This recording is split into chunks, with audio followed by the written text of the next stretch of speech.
Donc, un premier niveau d'intervention qui est donc dans le dialogue avec les pouvoirs publics, donc qui faisait partie véritablement du cahier des charges de cet appel SHS.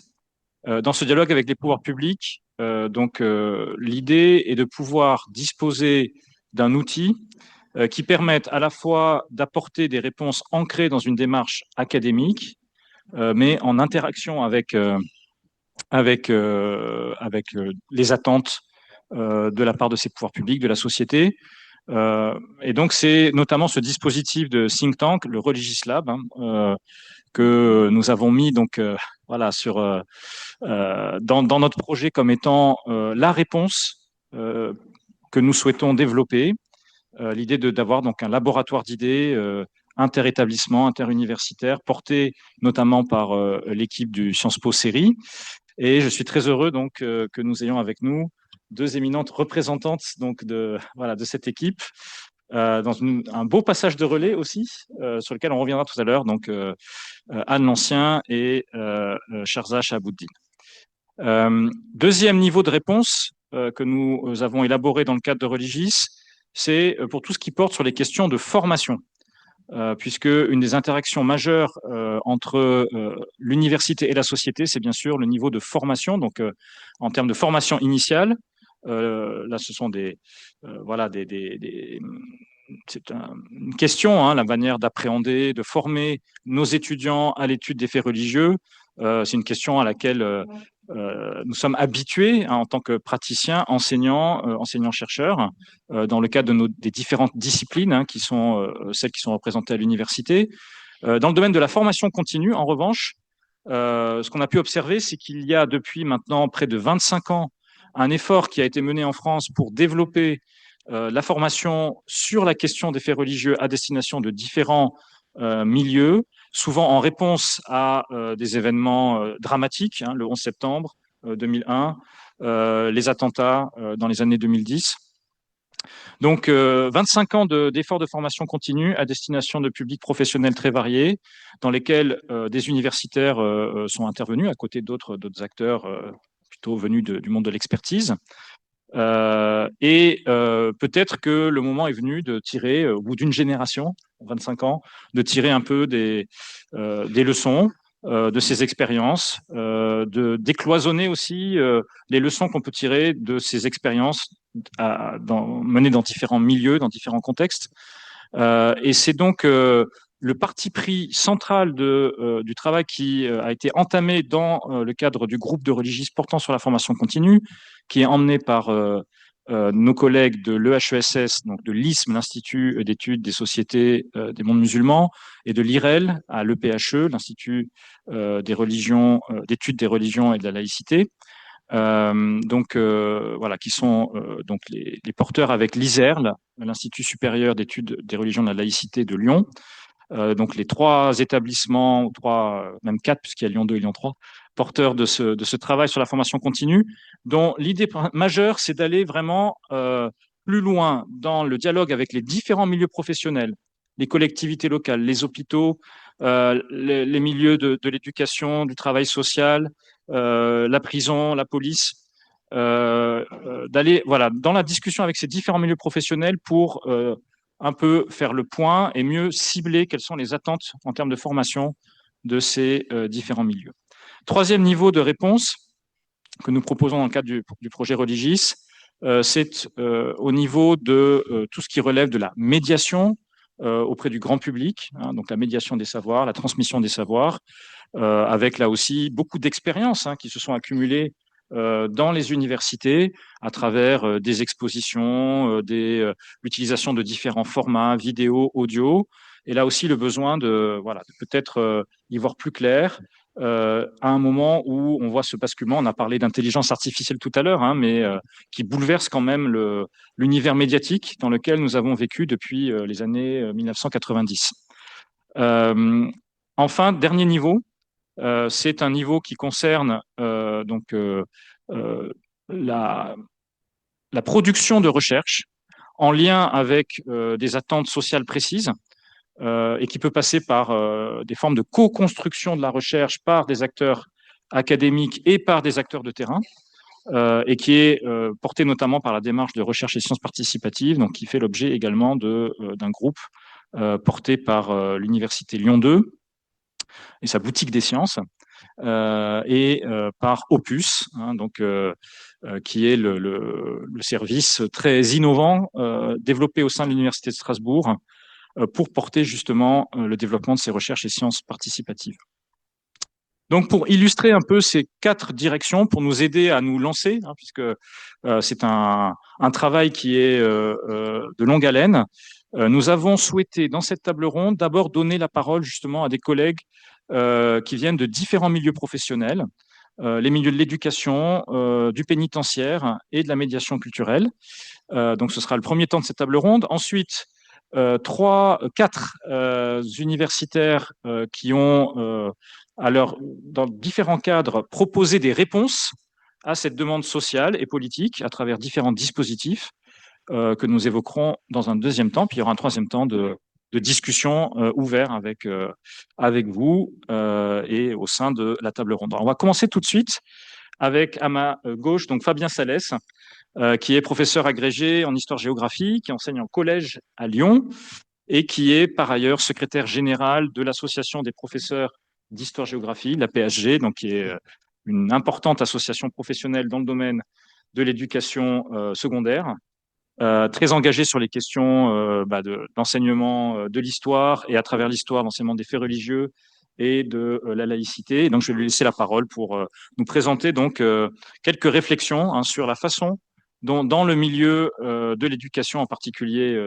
dans les établissements secondaires, se posent donc ces différents enjeux liés donc à la présence des faits religieux.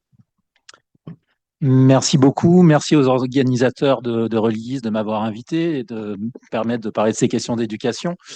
Effectivement, vous l'avez bien dit, on enseigne dans les programmes du secondaire le fait religieux. Or, il arrive encore parfois que nous ayons des parents qui viennent nous voir en nous disant mais vous enseignez la religion à l'école, ça n'est pas normal, c'est scandaleux. Et il faut leur expliquer que non, nous n'enseignons pas la religion, nous n'enseignons même pas vraiment de l'histoire religieuse, nous enseignons le fait religieux, c'est-à-dire la façon dont effectivement certains rites, certains rituels, certaines démarches religieuses ont participé à la construction de sociétés. Et c'est important d'arriver à faire saisir ça aux parents d'élèves et au grand public. Il y a quelques années, il y avait eu une polémique qui était très marquée, très à droite, sur justement le fait qu'on enseignerait l'islam, par exemple, dans nos collèges, à partir d'un chapitre de 5e, qui est un chapitre sur la civilisation musulmane. En fait, ce chapitre de 5e s'intègre dans une succession de chapitres de fin de 6e et de début de 5e, où la notion qui est au centre, c'est la notion d'impérialité, d'empire. Et donc, on voit comment la religion, les religions, dans différents empires, ont permis de construire la société, de conserver aussi l'autorité de l'empereur dans les empires, ou au contraire, ont constitué à un moment ou à un autre des ferments de dissensus qui ont appelé une réponse du politique. Donc, ça, c'est très important parce que ça montre bien qu'on n'enseigne pas l'islam. On n'enseigne pas plus le judaïsme, pas plus le christianisme. En revanche, ce qui est important, et on revient sur ce que vous disiez sur la question de la formation, c'est que les enseignants ont, à mon sens, trop peu de formation théorique sur ce qu'est l'enseignement du fait religieux et le fait religieux. Beaucoup de collègues, malheureusement, mais même en histoire-géographie, vous leur demandez si tel chapitre ou telle partie de chapitre, c'est de l'enseignement du fait religieux, de l'enseignement de l'histoire religieuse, beaucoup hésitent ou ne savent pas. Or, c'est très important d'être au clair sur ces questions-là parce que de là découle la mise en œuvre pédagogique que vous allez choisir. Et si certains collègues se retrouvent à développer très fortement certains rites, certains rituels, c'est parce qu'ils pensent que c'est comme cela qu'ils vont faire comprendre ce qu'était la construction sociale à cette époque-là ou à ce moment-là. Et ils n'envisagent pas donc la pédagogie de la bonne manière parce que sur la formation conceptuelle, ils ne sont pas assez accompagnés, assez formés. Ça, c'est un premier point qui, à mon avis, est à développer dans les années qui viennent, la formation autour du fait religieux, expliquer aux collègues ce que c'est, comment ça se fait, quelles sont les méthodes, et surtout, et aussi, quels sont les principaux ouvrages qui sortent dans ce champ et les thèses que l'on peut en retirer. L'autre versant dans lequel les enseignants d'histoire-géographie, mais aussi les autres, sont confrontés à cette question de la société et de la religion, vous vous en doutez, c'est bien entendu la question de la laïcité dans nos écoles. Et là aussi, on doit encore plus maintenant développer un discours explicatif de ce qu'est la laïcité à destination de nos élèves, bien évidemment, mais aussi de leurs parents. Et la pédagogie sur la laïcité auprès des parents prend de plus en plus une place fondamentale, quelle que soit la religion de certains parents. Hein. Il n'est pas question d'en évoquer une plutôt que les autres. On a des remarques ou des explications à avoir qui viennent de différentes religions. Et déjà, d'abord, vis-à-vis de nos élèves, le premier point, c'est de leur faire comprendre que la laïcité n'est pas quelque chose d'excluant et n'est pas quelque chose de fermé, parce que beaucoup de discours sont entendus sur ces questions-là qui donnent l'impression d'une laïcité qui vise à exclure. Donc, il faut arriver à leur faire comprendre que la laïcité, c'est avoir le choix de croire ou de ne pas croire, mais que c'est à l'extérieur et qu'à l'école, ils ne sont pas envisagés en tant qu'individus croyants, ils sont envisagés en tant qu'élèves à qui on va apporter un certain nombre de savoirs, de méthodes pour leur permettre de construire leur vie, leur cheminement, libre à eux, à côté, d'avoir une religion, mais il faut pouvoir la choisir et croire. Donc, le but, c'est de leur faire comprendre ce qu'est la laïcité, pas forcément en leur faisant des grands discours historiques sur la laïcité, mais en leur faisant comprendre par le vécu à l'intérieur de l'établissement scolaire ou dans les sorties, etc., ce qu'est la laïcité. Et j'avais été assez surpris il y a quelques mois de lire dans Marianne une tribune d'une collègue de lettres classiques où, bon, probablement un peu aussi sur le ton de l'art déclamatoire, disait il faudrait que dans nos établissements, sur les portails, il y ait que nul n'entre ici s'il n'est laïque. C'est exactement l'inverse. Tout l'enjeu, c'est l'inverse. Que ceux qui ne sont pas laïcs y entrent pour comprendre justement que la laïcité peut permettre le vivre ensemble, peut permettre la construction d'une société où on coexiste et où on va fonctionner ensemble. Et donc l'enjeu est là. L'enjeu est de développer une laïcité qui s'appuie sur des fondements théoriques, qui s'appuie sur des fondements juridiques, mais qui est une pratique et une existence pratique. Et là aussi, pour cela, bon, il y a maintenant des équipes valeurs de la République qui existent pour former les collègues, mais ces formations sont malheureusement, pour ce que j'en connais, assez chichement dispensées dans les plans académiques de formation et autres. Et moi, j'ai pu avoir bénéficié d'une demi-journée d'études comme cela. On a fait 2 heures sur l'historique de la laïcité, comment elle s'est construite. Alors c'est intéressant, mais bon, pour des profs d'histoire, on peut espérer qu'ils seraient capables de se former là-dessus.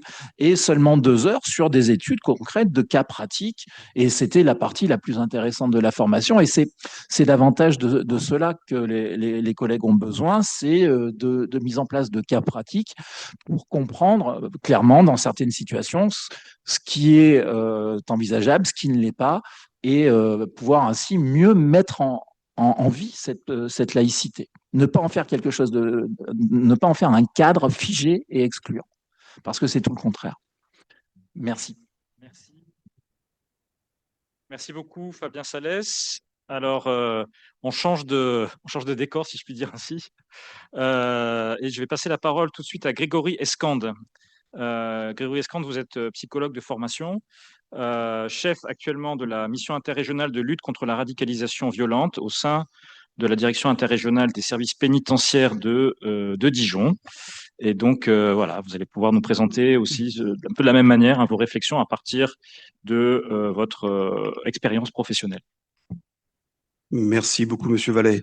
Je tiens à remercier pour sa sollicitation la professeure Anne Troidec ici dans la salle. saluer également Mathieu Terrier qui interviendra dans 2 semaines au sein d'un établissement de sécurité sur la direction interrégionale ou dont j'anime voilà, la coordination. Je vais vous expliquer ce qu'est une MLRV, mission de lutte contre la radicalisation violente. Et je tiens aussi à saluer la présence dans la salle de mon collègue Ariel Planex, qui est le chef du pôle interculturalité et faits religieux. Dans la pénitentiaire, on aime bien agir en binôme pour avoir voilà, un regard un petit peu interdisciplinaire sur les choses. À titre liminaire, pour imprégner mon témoignage, j'explique toujours à l'équipe que j'anime, donc constituée d'éducateurs spécialisés, de psychologues, de médiateurs du fait religieux et de conseillers pénitentiaires d'insertion et probation. Là, vous vous dites, c'est beaucoup de monde. On est déjà un collectif pluridisciplinaire par essence.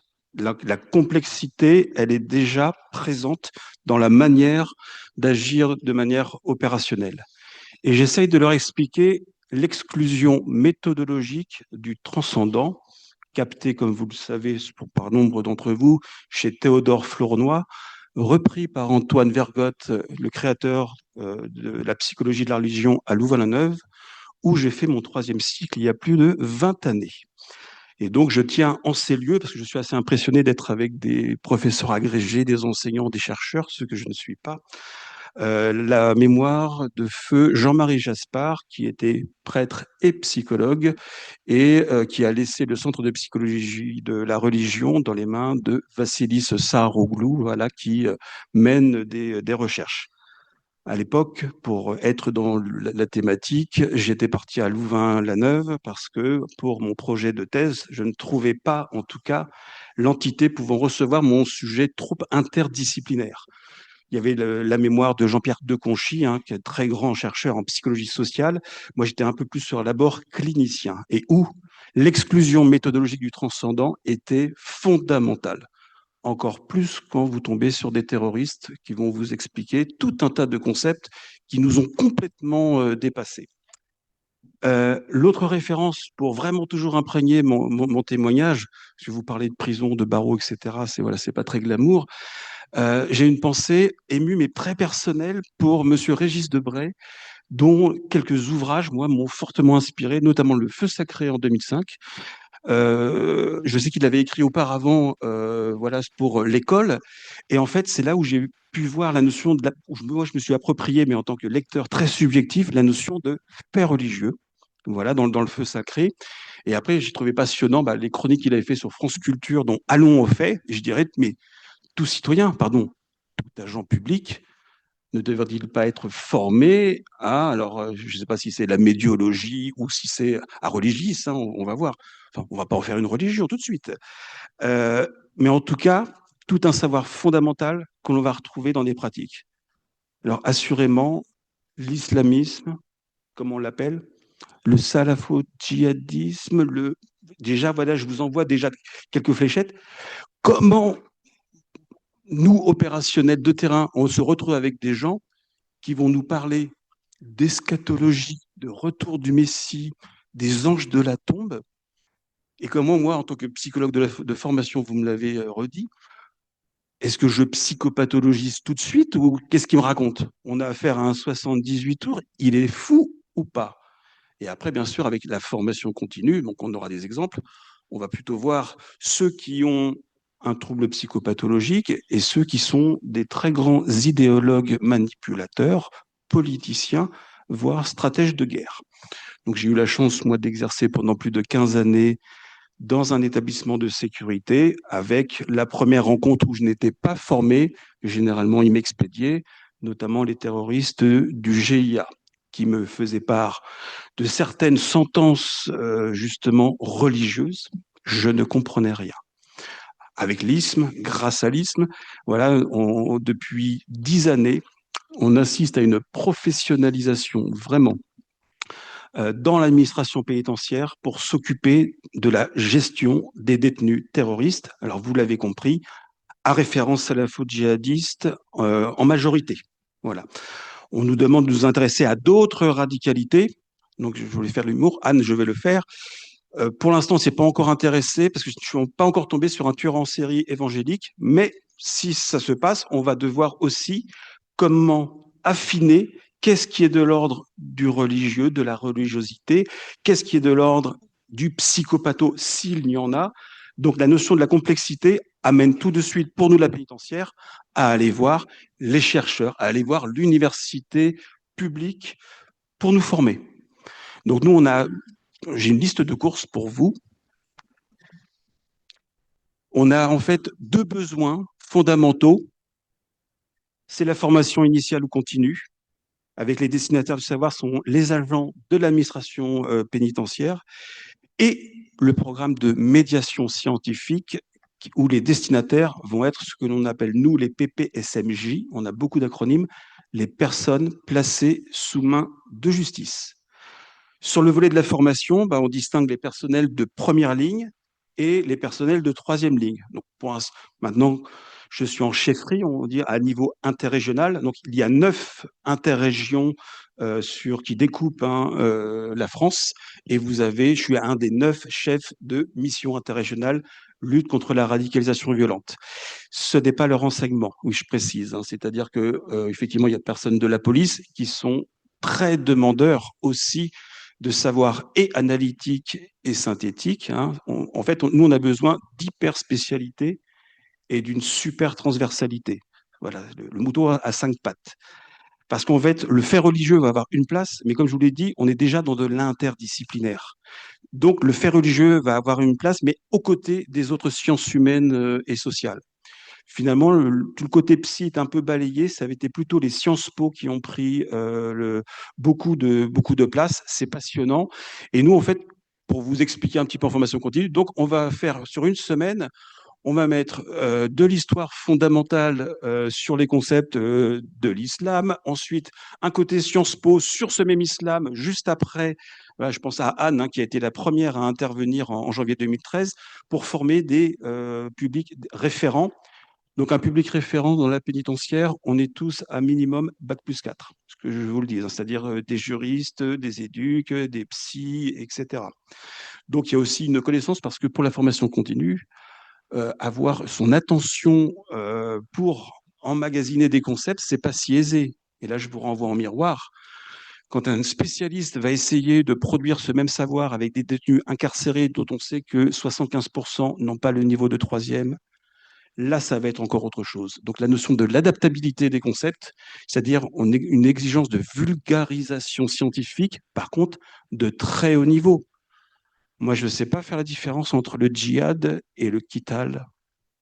Là, je parle par rapport aux arabophones, la différence entre l'effort sur soi et l'engagement de la lutte armée. Parce que j'ai des personnes qui, en face de moi, en face de mes équipes, vont distinguer ces deux concepts et vont après développer tout un prêt-à-penser pour d'autres. Je continue ou pas ou... Encore une minute.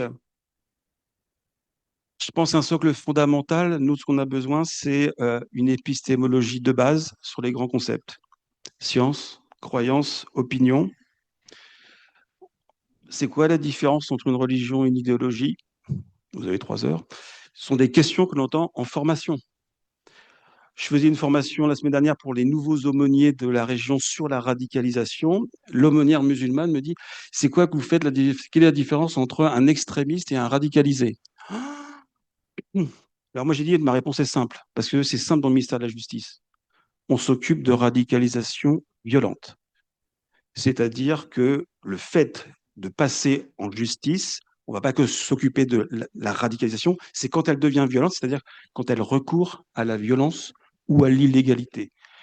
Plus simple pour moi. Par contre, on pourrait rétorquer cette question, et vous voyez, dans un monde où on dit qu'on est de plus en plus radical, avec une bipolarisation, ça va nous intéresser parce qu'on a des contenants de pensée qui sont de plus en plus, comment je pourrais vous dire, difficiles et monolithiques. Vous voyez, donc cette radicalité cognitive nous intéresse. Parce que dans la prise en charge, comment on va faire pour faire du désengagement? Et donc, vous avez des programmes de médiation scientifique, donc l'autre point avec la population pénale, où on va les mettre dans des programmes, mais il n'y aura pas qu'un spécialiste de l'islamologie. On va créer un peu comme une symphonie, avec un témoignage d'un grand témoin, par exemple, qui a été otage de l'État islamique ou otage des frères Kouachi. Tout ce que je vous dis, c'est des choses qui ont été faites dans un établissement de sécurité avec des personnes, des groupes restreints. Là, je pense à un groupe 8 à 10 personnes terroristes condamnés et de plutôt moyen à haut spectre. Je vous parle d'un établissement vraiment de sécurité. Et donc, pour qu'il y ait un impact, parce qu'en fait, nous, notre demande, c'est que si vous venez pour faire une conférence de 3 heures, quel va être l'intérêt? Ça veut dire que si les personnes ne sont pas préparées, on en a fait plein, hein, ce qu'on appelle en prévention primaire, on loupe les choses. On dépense de l'argent public, ça va pas. Alors que quand on fait un programme, on va préparer les gens, il y a une progressivité. C'est pour ça que je vous parlais de symphonie. Et là, on a la chance, quand on fait une commande, on est avec, c'est notamment l'ISM, hein, c'est pour ça que je citais les 3 personnes. J'ai fait la connaissance d'Arrière-Planex quand il était intervenu dans un cycle de 5 jours où il y avait cette progressivité et où on entremêlait le savoir, alors je ne sais pas, du religieux, mais avec du Sciences Po, de l'anthropologie, de la sociologie, de l'ingénieur de pédagogie, etc. Donc en fait, ce qu'on aime bien, c'est qu'on a un catalogue, on dit ce qu'on a besoin, et on a des gens qui sont de mieux en mieux formés. En tout cas, nous, on n'a pas eu le choix. Et moi, qui fais partie en fait des anciens du terrain de la première génération, quand j'étais avec les mecs du GIA, j'étais, on va dire, incapable, enfin non sachant. Et là, maintenant, on a quand même un savoir de base où, et quand on a un doute, on va voir nos médiateurs du fait religieux. Alors là, c'est une autre ouverture, parce qu'on a plusieurs personnes qui s'occupent du religieux dans un espace carcéral. Entre un aumônier, un médiateur du fait religieux et nos universitaires qu'on a envie de faire rentrer, hein, l'université en prison. Et en même temps, voilà, c'est pas un lieu, enfin le lieu aussi, ses codes. Donc voilà, c'est ce que je voulais vous dire et je suis heureux d'être parmi vous. Merci. Merci beaucoup, Grégory Escande, pour cette intervention très riche, sur laquelle j'imagine on reviendra dans la discussion. Et sans transition, on va passer des barreaux aux moucharabiers. Donc, je me tourne vers Élodie Roblin, qui est à ma droite, et qui travaille à l'Institut du monde arabe comme chargée d'action culturelle depuis maintenant beaucoup d'années, qui vient aussi du monde de l'éducation, qui était professeur avant d'élargir un peu son horizon dans le cadre de ses actions culturelles, donc à l'Institut du monde arabe. Donc là, on bascule dans l'univers de la médiation culturelle auprès de tout public, et donc où ces questions se posent aussi, mais peut-être d'une autre façon. Merci de me donner la parole et puis surtout merci pour l'invitation. Donc effectivement, je travaille à l'Institut du monde arabe dans un service qui s'appelle le service des actions éducatives et de la médiation culturelle. C'est un service qui s'occupe de recevoir des groupes et nous recevons 3000 groupes par an, dont à peu près la moitié de groupes scolaires. Alors, nous traitons de tous les sujets qui concernent le monde arabe et bien sûr, on est amené à traiter de sujets religieux ou en connexion avec les faits religieux ou avec la religion.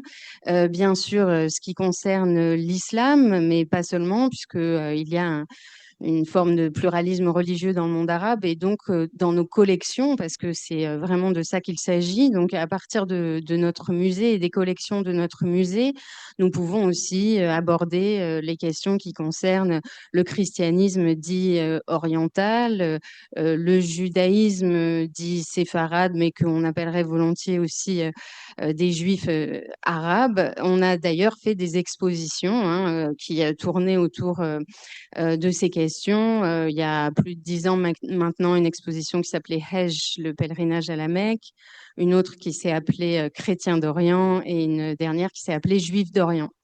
Donc, les publics qui sont le plus demandeurs de ces sujets sont les publics scolaires. Et donc, là, ce sont les enseignants qui sont prescripteurs. Et très souvent, enfin, je vais vous en reparler après, mais il y a aussi une fébrilité et on vient chercher à l'Institut du monde arabe, comme dans d'autres musées, la possibilité de répondre à des questions qui sont difficiles à aborder en classe. classe. Nous avons aussi un public d'adolescents sous main de justice, donc qui est accompagné avec les éducateurs de la protection judiciaire de la jeunesse, avec un profil qui peut être un profil soit avec des problèmes des faits qui ont trait à l'antisémitisme, par exemple, ou du terrorisme, enfin, ou en tout cas des problèmes de cet ordre-là. On intervient aussi dans l'administration pénitentiaire, alors cette fois, non pas dans le cadre à l'intérieur du musée, mais en dehors, donc là où on essaye d'apporter en fait le musée ou les expositions de l'Institut du monde arabe en détention, et parfois on est appelé à participer à des PPRV, c'est-à-dire des programmes de prévention contre de la radicalisation violente. Et puis aussi, bien sûr, le grand public, c'est-à-dire l'ensemble des visiteurs qui viennent à l'Institut du monde arabe. Alors, je voudrais, puisque c'était aussi ce qui était demandé au départ, bien sûr, les moments de crise ont été des moments aussi féconds pour, d'abord, ont suscité des demandes et ont parfois modifié nos propositions de médiation. Et je pense à un partenariat historique que nous avons avec le Musée d'art et d'histoire du judaïsme, donc qui se trouve juste de l'autre côté de la Seine pour les Parisiens, enfin ceux qui connaissent. Et donc, ce partenariat historique a 20 ans maintenant et a commencé en fait avec la seconde intifada, donc au début des années 2000, quand les enseignants ont réclamé d'avoir une réponse. Et donc, nos équipes se sont rencontrées pour répondre à des répercussions qui se faisaient sentir à l'intérieur des classes du conflit israélo-palestinien dans les classes parisienne. Et donc, nous avons créé une visite intermusée entre le MAGE et l'Institut du monde arabe.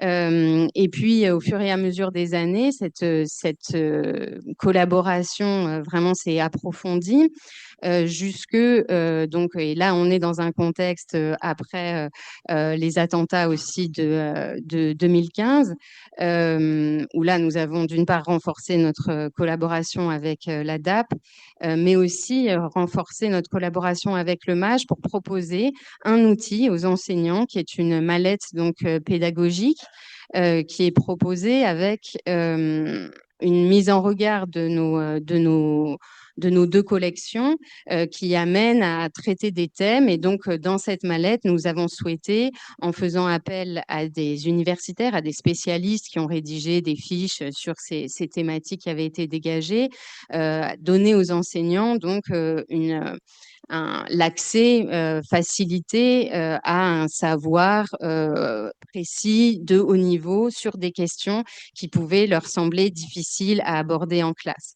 On a pu donc faire participer à des actions de formation continue, hein, notamment avec l'ISM, où on a présenté cette mallette à des enseignants. Et donc ça a été un moment fort de notre collaboration avec le MAGE.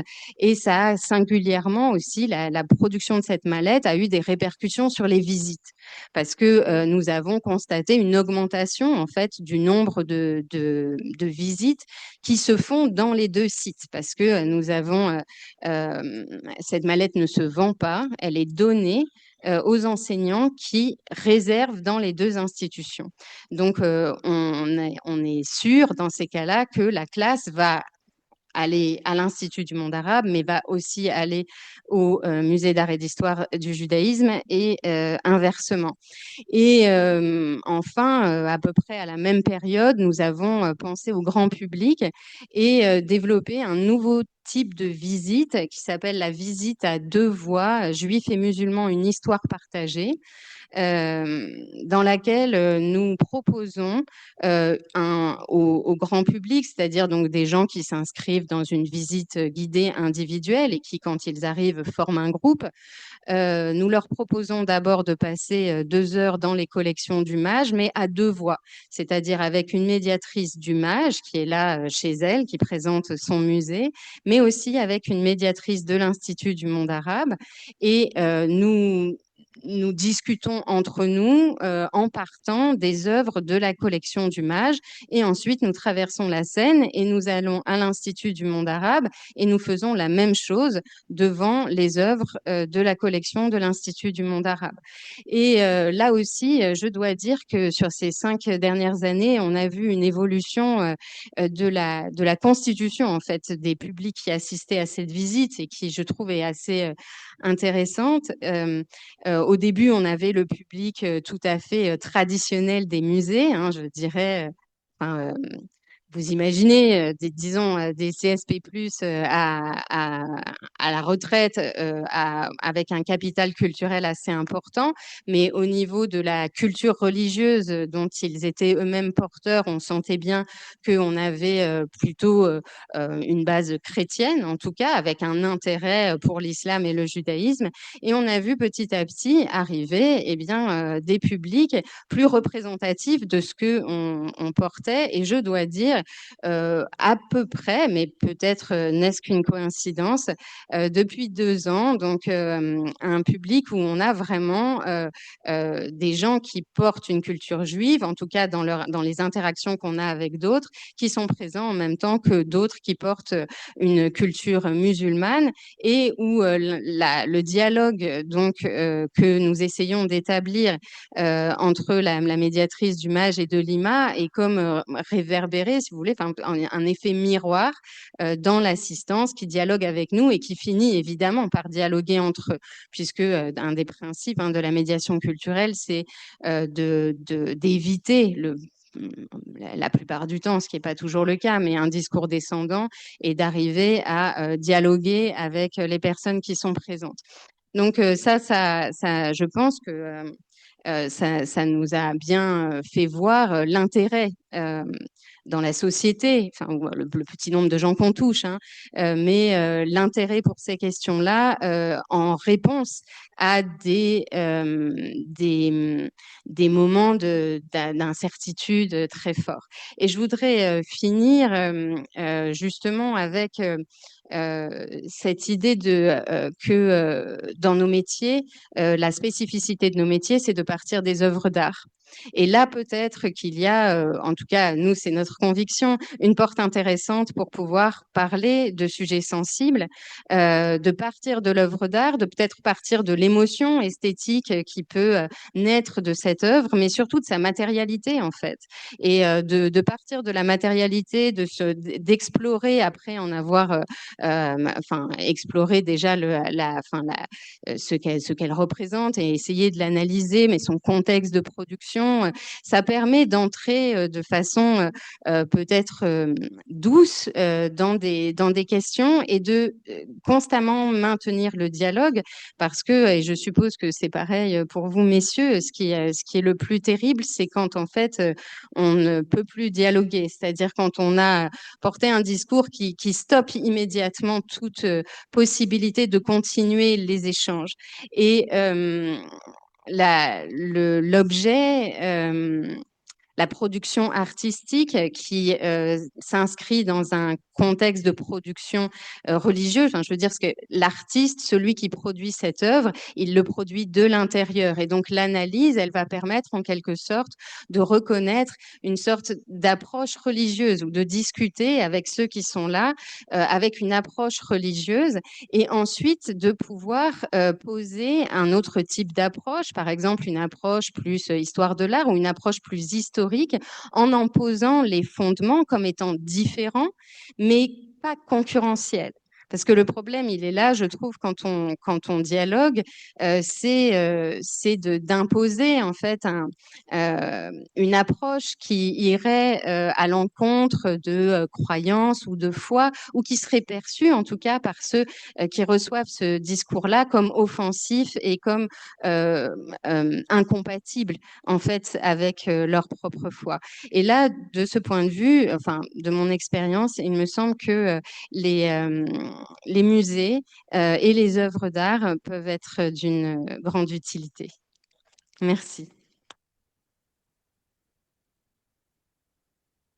Merci beaucoup, chère Élodie.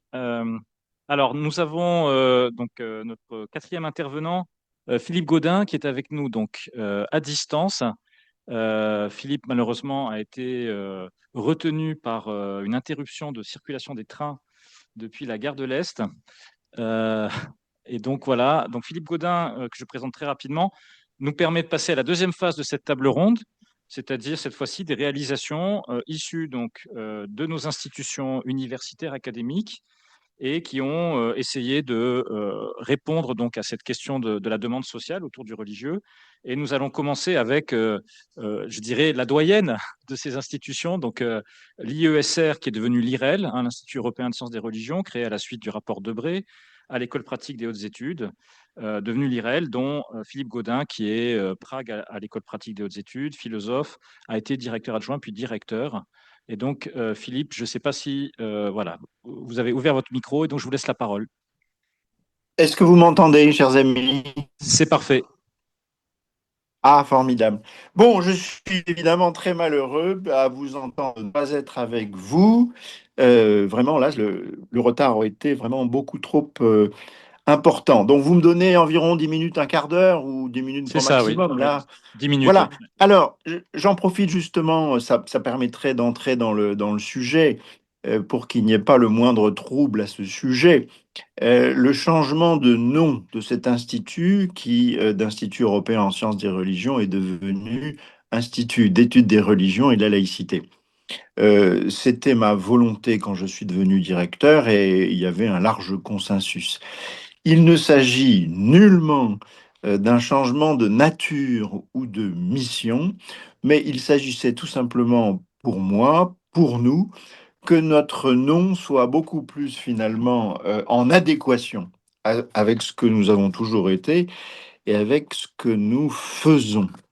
Alors, euh, je ne discuterai pas sur l'origine de l'acronyme IESR, mais IREL, ça veut dire un certain nombre de choses. D'abord, la première remarque, nous travaillons avec un réseau européen, nous n'avons jamais cessé de le faire, et nous pensons que la comparaison est par excellence la méthode dans l'ordre des sciences humaines et sociales, et il est toujours très intéressant de savoir ce que font les autres, et notamment au niveau européen.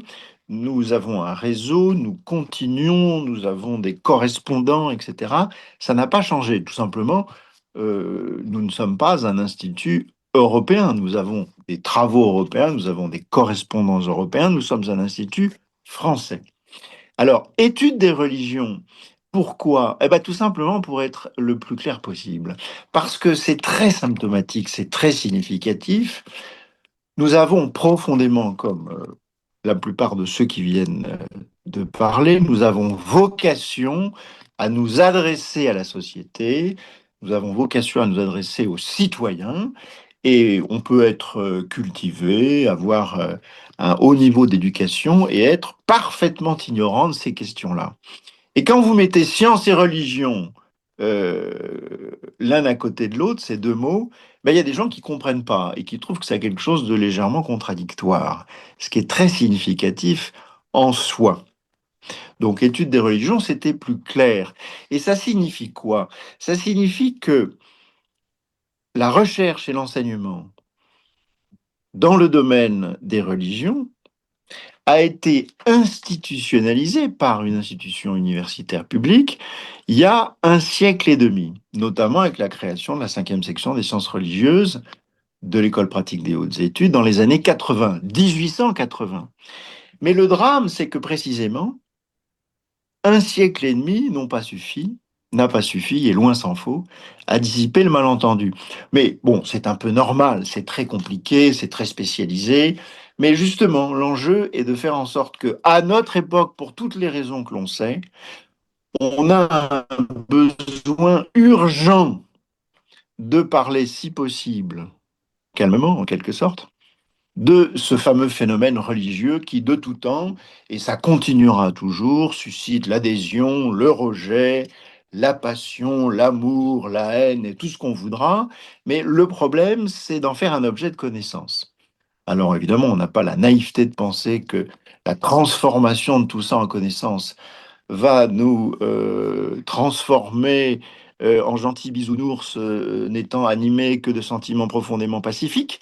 Toutefois, nous pensons que le travail de la connaissance n'est certainement pas suffisant, mais néanmoins nécessaire pour tenter malgré tout de pacifier ce genre de questions. Voilà. Donc, il faut absolument s'occuper de cette question pour la rendre publique, en quelque sorte. Il n'y a pas de science qu'on ne puisse, en quelque sorte, essayer de transmettre. C'est pas parce qu'il y a des mathématiciens de très haut niveau qu'on ne fait pas des maths au collège et même sans doute avant. Donc là, c'est un enjeu majeur. Voilà. Et puis, laïcité, bah, tout simplement, dès le départ, le rapport de Debré, rendu en 2002, précisément, bon, son axe conceptuel, c'est passer d'une laïcité d'abstention à une laïcité d'intelligence.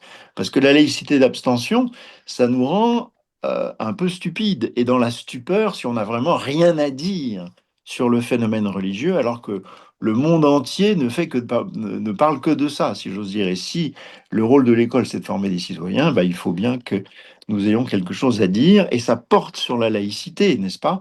Aussi, le module de Bray que moi j'ai mis en œuvre, ça fait déjà bien longtemps, à l'IEFM, à l'époque on disait IEFM de Versailles, c'était précisément philosophie de la laïcité et enseignement des faits religieux. L'enseignement des faits religieux ou du fait religieux n'étant justement pas une entorse à la laïcité scolaire, mais un approfondissement ou une extension en quelque sorte de la laïcité scolaire qui ne se refuse nullement à aborder ces questions qui, d'ailleurs, apparaissent dans les programmes. Alors certes, il y a d'immenses progrès à faire pour, en quelque sorte, stabiliser la présence des faits religieux dans les programmes, notamment d'histoire, et puis stabiliser aussi, bien évidemment, la présence de cette question-là dans les programmes de formation continue et initiale de l'éducation nationale. Et 20 ans plus tard, je peux vous dire que, j'ai envie de dire, le travail est encore devant nous. Euh, à l'IREL, il y a 3 historiens qui ont été professeurs dans l'enseignement secondaire et qui savent très bien de quoi ils parlent.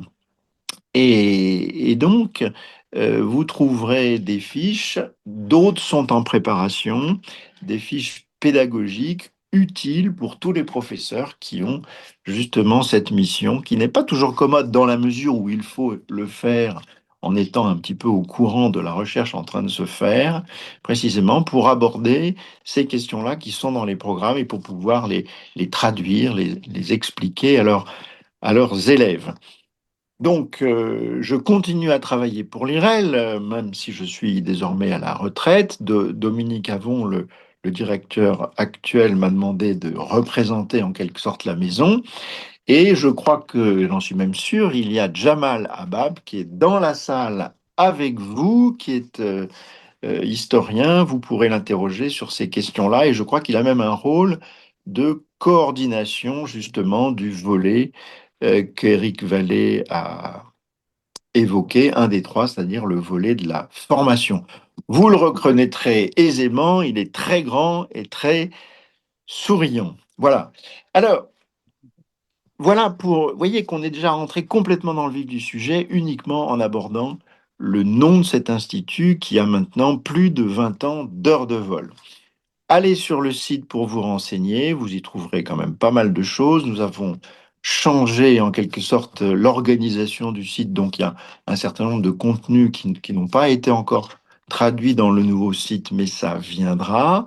Et puis là, je suis pas à mon bureau, mais demain, je me propose avec. Alors j'ai les mails des participants de la table ronde, vous pourrez le diffuser au-delà.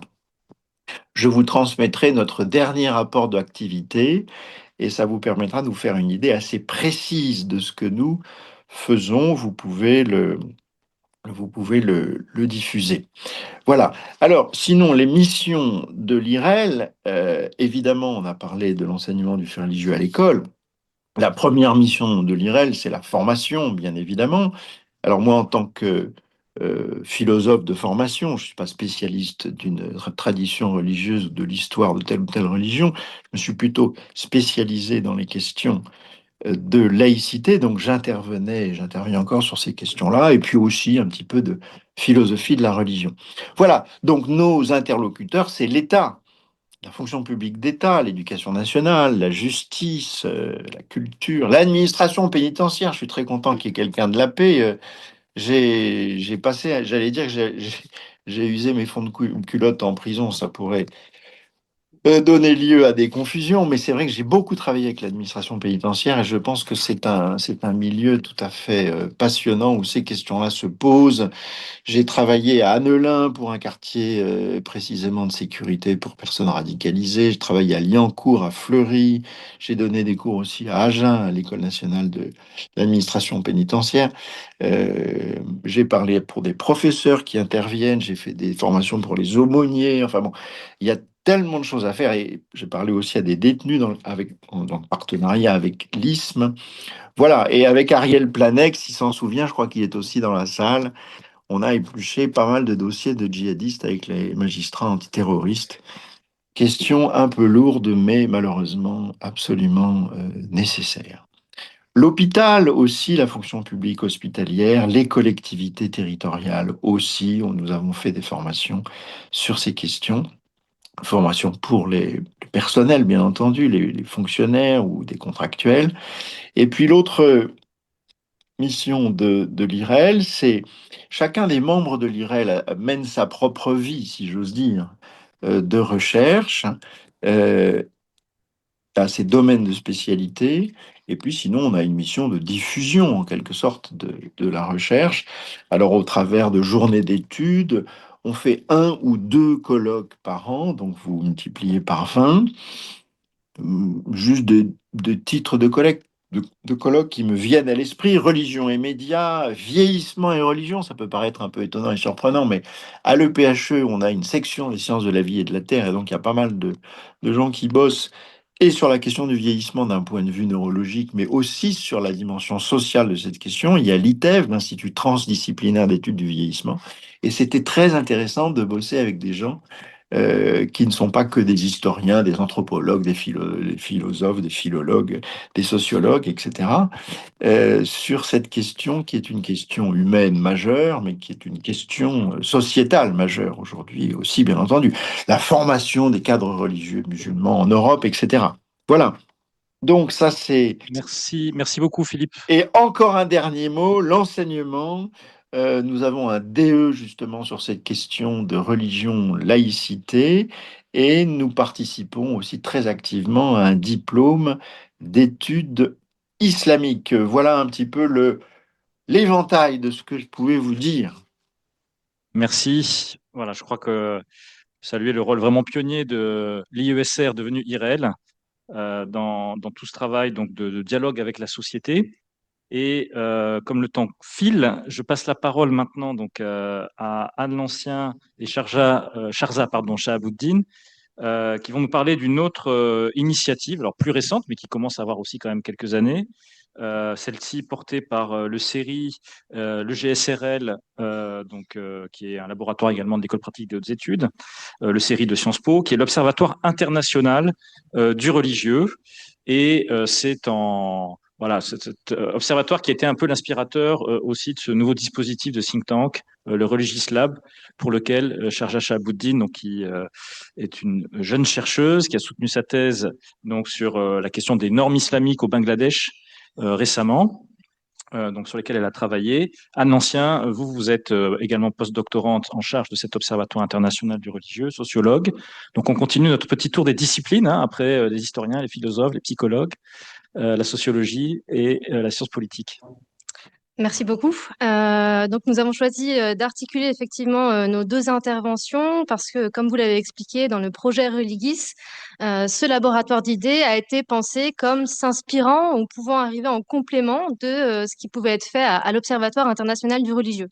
Donc, je vais vous présenter l'Observatoire et puis ma collègue évoquera avec vous ensuite ce laboratoire d'idées. Rassurez-vous, on ne va pas doubler notre temps de parole, mais bien le scinder en deux. Donc, on va être assez rapide l'une et l'autre.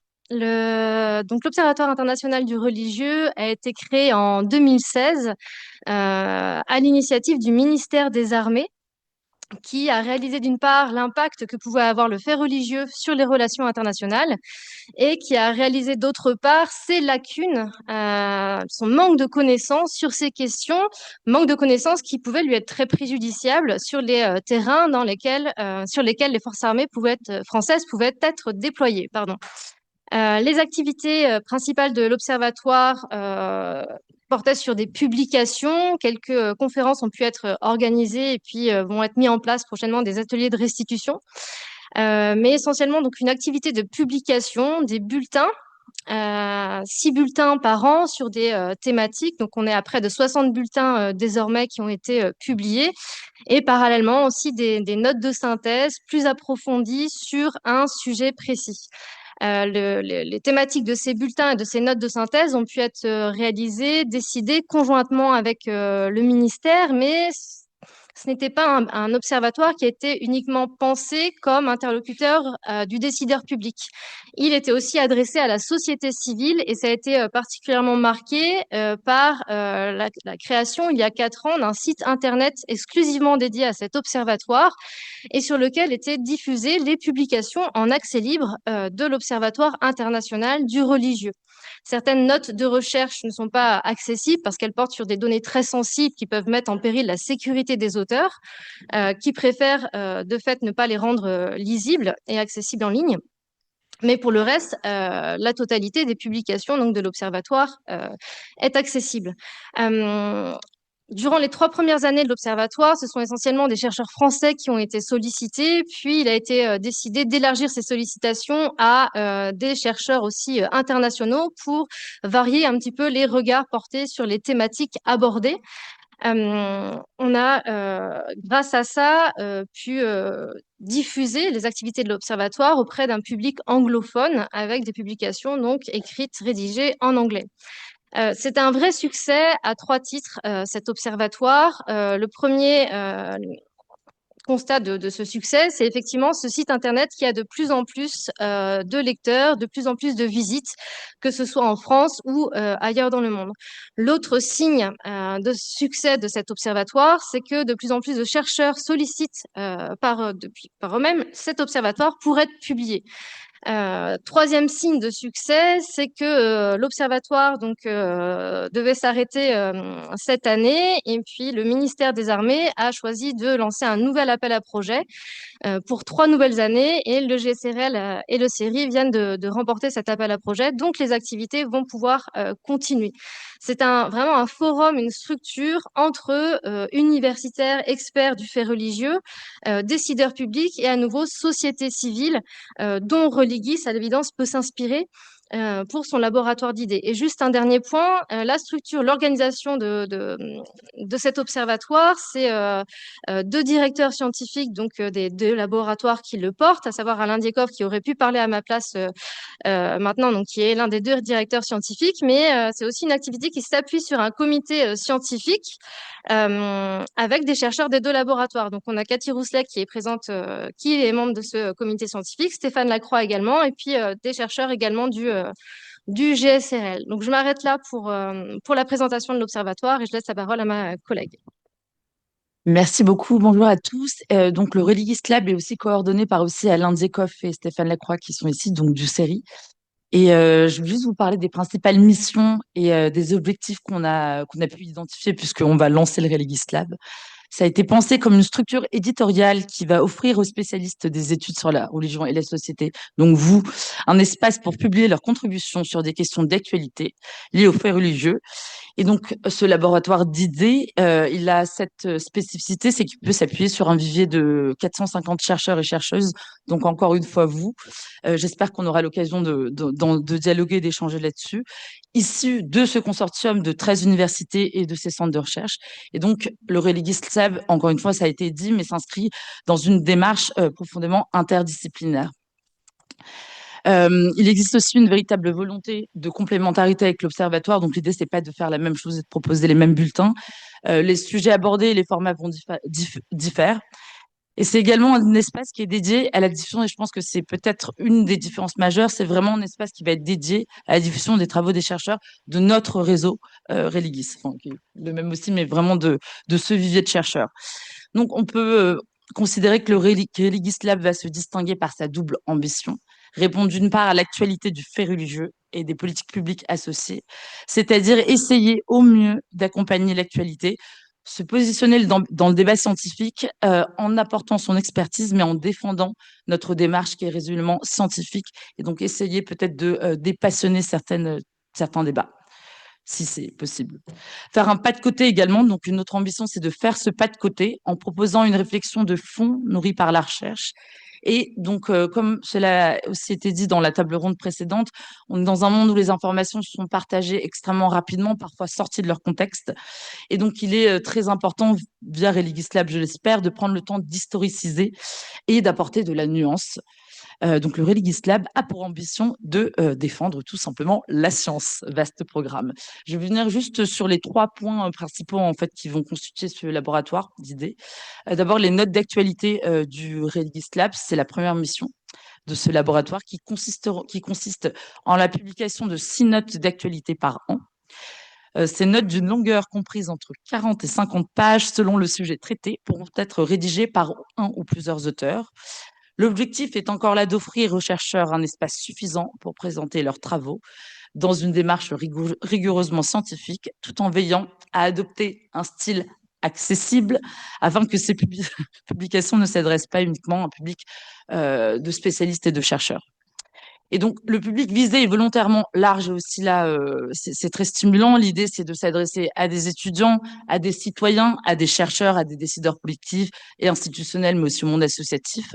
Et donc, cette diversité d'audience traduit la volonté de Religis Lab de favoriser la circulation des savoirs et de nourrir un dialogue éclairé entre les sphères académiques, politiques, civiles et autres. En écho à ces publications, le Religis Lab organisera régulièrement des ateliers thématiques en lien avec les notes d'actualité. Il y a 2 types d'ateliers qu'on a imaginés, des ateliers fermés et des ateliers ouverts. Donc, pour les ateliers fermés, c'est plutôt l'occasion d'offrir un moment unique d'échange entre le ou les chercheurs. Donc, comme ça peut déjà exister évidemment, mais c'est un format qui fonctionne. Donc, entre le ou les chercheurs qui auraient publié et une audience directement concernée par ces thématiques de recherche. Et il faudra évidemment faire de ce moment un temps fort consacré à un réel échange constructif. Il y a aussi donc l'idée de faire les ateliers ouverts pour nourrir plutôt le dialogue citoyen en parallèle de ces ateliers thématiques à huis clos. Et donc le Religis Lab proposera également des ateliers ouverts au public, et c'est un temps d'échange privilégié avec des citoyens concernés, notamment issus, comme je vous le disais là, donc du milieu associatif, universitaire, des milieux peut-être plus techniques, plus institutionnels, en lien direct ou indirect avec ces thématiques abordées. Et donc, ces moments seront l'occasion pour les participants de s'appuyer sur des données et des analyses et des constats produits par des chercheurs afin de nourrir et renforcer leurs actions de terrain. L'un des enjeux majeurs sera d'aider à construire et à déconstruire, ça aussi vous en avez un peu parlé tout à l'heure, c'est l'idée de déconstruire aussi un certain nombre de prénotions, de préjugés, de stéréotypes qui existent, et de clarifier tout un tas de notions, et je pense tout simplement rien qu'à la polysémie de la notion que recouvre le terme rien que de religion. Petite, j'espère, innovation. Une autre ambition de Religis Lab, c'est le fait de produire un podcast pour réfléchir autrement. Donc, afin de rendre aussi, c'est donc toujours dans cette démarche de rendre plus accessibles les travaux vos travaux, nos travaux, afin de rendre ces débats plus accessibles au plus grand nombre, le Religis Lab développera également un podcast. Donc, c'est un format qui a fait ses preuves depuis plus d'une vingtaine d'années maintenant, en termes de diffusion des savoirs et d'ouverture du débat. Et aussi pour ceux qui n'ont pas envie de lire 40 pages. Hébergé sur le site de Religate Lab et diffusé sur les principales plateformes de streaming, en tout cas on l'imagine comme ça, ce podcast permettra d'aborder des sujets complémentaires aux notes d'actualité et le nombre d'épisodes, etc. et de fréquences, ça dépendra d'un certain nombre de choses, notamment des invités. Mais l'idée, encore une fois, ici, c'est de pouvoir s'appuyer sur le vivier de chercheurs qui existe dans Religis et donc de faire des podcasts avec vous tous. L'objectif est clair, toucher un public plus large, notamment celles et ceux qui ne liront donc pas ce que vous avez ces notes. Et finalement, voilà, je vais juste vous résumer en 5 points et je terminerai là-dessus. Vous l'aurez compris, les objectifs du Religis Lab sont nombreux. D'une part, toucher les milieux décisionnaires, politiques, administratifs, éducatifs, culturels, etc. Attirer les meilleurs auteurs, chercheurs et valoriser la recherche française, donc vous tous. Se distinguer des revues existantes et plutôt être complémentaire par rapport à ce qui existe déjà. Et finalement, offrir une analyse scientifique des passionnés, éclairant les débats politiques et évidemment aussi finalement promouvoir une approche dépolitisée et politique du fait religieux. Et je terminerai sur ça. Le Religis Lab a été pensé comme un véritable pont entre la recherche et le débat public. Et l'idée, c'est vraiment de vous offrir un espace dédié, tout en veillant à maintenir le dialogue avec le plus grand nombre de citoyens. Merci beaucoup.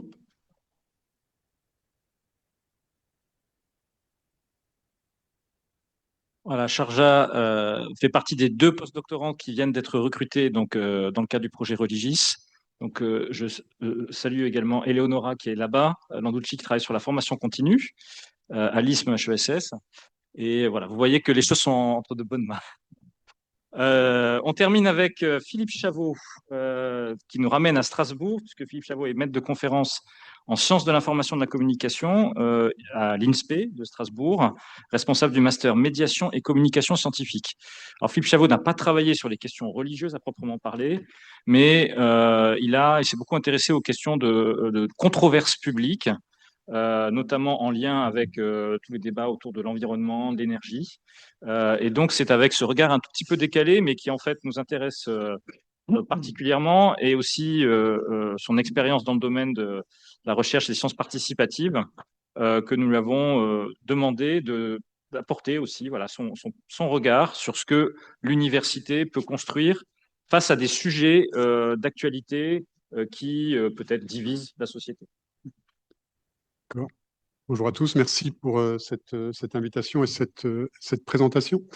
Je vais à la fois parler en mon nom et au nom de collaborations qui sont déjà établies depuis quelques années avec Opus de l'Université de Strasbourg, l'Université ouverte de Strasbourg. Effectivement, comme vous l'avez mentionné, je travaille depuis, j'allais dire maintenant, quelques décennies sur des controverses, ce qu'on appelle des controverses sociotechniques, c'est-à-dire impliquant à la fois une dimension technologique, scientifique et sociale. L'une des premières controverses à laquelle je me suis intéressé, c'était la controverse autour de la question de la vache folle, en m'intéressant au territoire alsacien. Plus récemment, je me suis orienté vers des controverses qui touchent le domaine des énergies et de la transition énergétique. On suit depuis plusieurs années maintenant le débat qui entoure le projet d'enfouissement des déchets nucléaires à Villongue dans les départements de Meuse et Haute-Marne.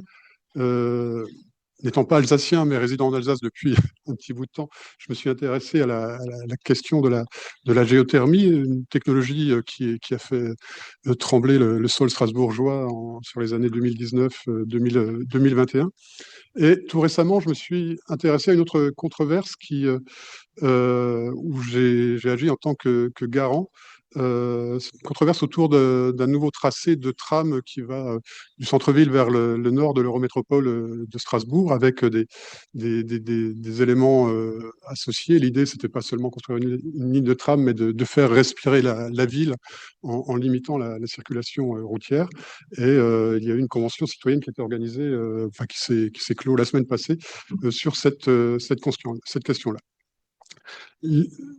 Je vais dérouler quelques outils. Nos points d'entrée, ils sont similaires à ceux qui sont mobilisés, par exemple, à l'École des mines de Paris ou à Sciences Po Paris, lorsqu'il est question d'analyser les controverses sociotechniques, c'est de considérer non pas, enfin, d'opérer avec un regard symétrique, c'est-à-dire de ne pas avoir d'a priori sur la vérité ou la fausseté, mais de considérer l'ensemble des mondes sociaux qui sont en présence, que ces mondes sociaux soient associés à un monde religieux ou pas, c'est-à-dire on va considérer les différents acteurs comme appartenant à un collectif, une communauté religieuse, épistémique.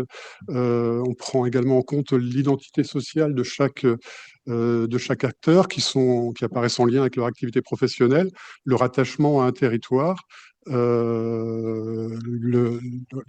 inscription dans une association, un syndicat, par exemple. Et cette approche permet vraiment de situer les acteurs, c'est-à-dire de ne pas avoir cet a priori disant ils sont dans le faux, mais de prendre en considération leur propre rationalité et donc d'opter ainsi pour un mode d'analyse symétrique, considérant la raison d'être de chaque groupe d'acteurs.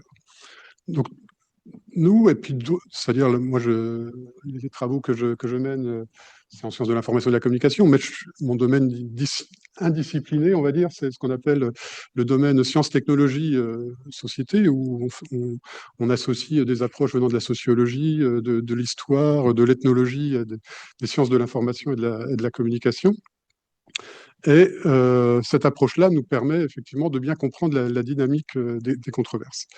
Dans ce cadre, nous analysons également les dispositifs visant à l'expression citoyenne sur des sujets sensibles ou controversés, donc des dispositifs institutionnalisés comme les enquêtes publiques, comme les débats publics organisés par la Commission nationale de débat public ou comme la Convention citoyenne que j'ai citée tout à l'heure.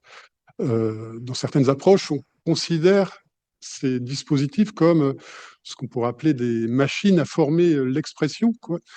Parce que même si l'intention, c'est d'obtenir des voix citoyennes, le mécanisme propre à ces dispositifs cadre dans une certaine mesure, soit au niveau de la thématique privilégiée, soit au niveau de l'angle qui est privilégié, l'expression citoyenne. Et donc, tout ça, ça amène une catégorie de la population, c'est-à-dire on est face à un dispositif d'inclusion-exclusion, et ce cadrage venant du dispositif amène certains acteurs à s'auto-exclure de dispositifs de consultation, voire à critiquer les dispositifs de consultation qui sont mis en place.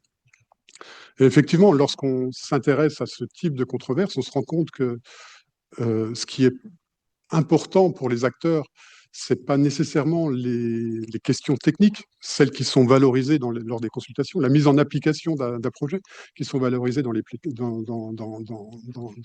discussions, mais ça concerne généralement des dimensions plus politiques concernant les choix technologiques ou d'aménagement. C'est-à-dire, on a ces deux concernements techniques et politiques qui n'entrent pas en confrontation dans les dispositifs de consultation. Et ça conduit effectivement à des controverses dans la controverse, où ce qui est remis en cause, c'est non plus le projet technologique qui est mis en débat, mais la mise en débat de ce projet en soi. Autre limite de ces dispositifs, c'est qu'ils apparaissent souvent, et c'est pour ça qu'ils sont critiqués, ils apparaissent souvent comme n'étant que consultatifs. C'est le cas des enquêtes publiques, c'est le cas des débats publics organisés par la CNDP, c'est le cas de la Convention citoyenne qui a été organisée récemment à Strasbourg. Ça permet de protéger effectivement le pouvoir en place de tout débordement par rapport aux intentions d'origine. Mais ça alimente aussi la critique concernant les dispositifs. Donc cette petite parenthèse sur les dispositifs de consultation me sert de transition pour traiter des recherches et des sciences participatives. Je ne suis pas sûr que vous ayez été déjà initié aux recherches et sciences participatives. Elles sont de formes et d'origines multiples. Je dirais qu'il y a pratiquement autant de typologies que de chercheurs qui travaillent sur les sciences et recherches participatives. Et ces typologies peuvent concerner les formes de l'engagement citoyen, son degré d'activité, mais ça peut concerner également ce qui est à l'origine en fait du dispositif. Classiquement, enfin, je vais juste présenter une typologie et j'en associerai une autre. La distinction qu'on fait, c'est généralement entre sciences participatives fonctionnelles, où le citoyen se met au service de la science, comme un simple soldat qui va collecter des données et qui va les mettre à disposition du chercheur, aux sciences participatives, aux recherches participatives radicales, où là, l'initiative revient au citoyen. Et dans ce cadre-là, le citoyen est accompagné par des tierces institutions. Ça peut être, par exemple, on parlait d'Opus tout à l'heure, donc ça peut être le labo citoyen d'Opus, qui va, à travers un travail d'intermédiation, faciliter ce rapprochement entre citoyens ou associations et la communauté savante. Pour aller un peu plus dans le détail, si on essaye de creuser un peu cette typologie, quand on parle de sciences participatives ou de recherche participative fonctionnelle, c'est généralement ce qu'on entend par sciences citoyennes. On n'a généralement qu'un seul pilote qui sont des chercheurs venant des laboratoires. Les citoyens se mettent au service du chercheur dans le cadre d'un projet de recherche scientifique. Il y a certaines initiatives qui ont pignon sur rue. Je ne sais pas si vous avez déjà entendu parler de Viginature, où effectivement il y a tout un ensemble de citoyens qui sont mobilisés pour observer, compter les espèces qui existent dans des parcs naturels ou alors dans les milieux sauvages. L'intention, c'est de produire de la connaissance scientifique, mais ça a également d'autres fonctions, puisque ce qui sous-tend en fait ce type d'approche, il y a quand même une idée d'éduquer ou d'acculturer les citoyens à l'approche scientifique. Alors là, je suis un peu réducteur, puisqu'il y a tout plein d'autres initiatives associées à celle-là, c'est ce qu'on appelle généralement l'approche par le CARE, qui vise à mieux comprendre en fait ce que ce type d'approche peut faire aux citoyens. C'est-à-dire, d'un côté, le citoyen s'engage dans une approche scientifique, aide les chercheurs, et de l'autre, effectivement, cet engagement lui apporte quelque chose. Il y a un type d'initiative, donc on a les fonctionnels, les radicales, on a une initiative qui est au milieu, si on veut, un type d'initiative qui est au milieu, c'est ce qu'on appelle les recherches participatives collaboratives, plus connues en anglais sous le nom de Community-Based Research, où là, on a donc, alors c'est sur des problématiques qui relèvent plus sur des sciences de l'environnement, des sciences humaines et sociales et de l'action sociale. L'intérêt de ce type d'initiative, c'est qu'on est face à une gouvernance partagée et qu'on avance vers une approche de co-construction en fait de la recherche participative. C'est-à-dire, grosso modo, les chercheurs, essentiellement en sciences humaines et sociales, sont à pied d'égalité avec des organisations relevant de la société civile. Ça peut être des associations, ça peut être des groupements citoyens. Une des ancêtres de ce type d'initiative, c'est ce qu'on appelait les PICRI, les partenariats institutions citoyens pour la recherche et l'innovation, qui se sont développés en Île-de-France dans les années 2000.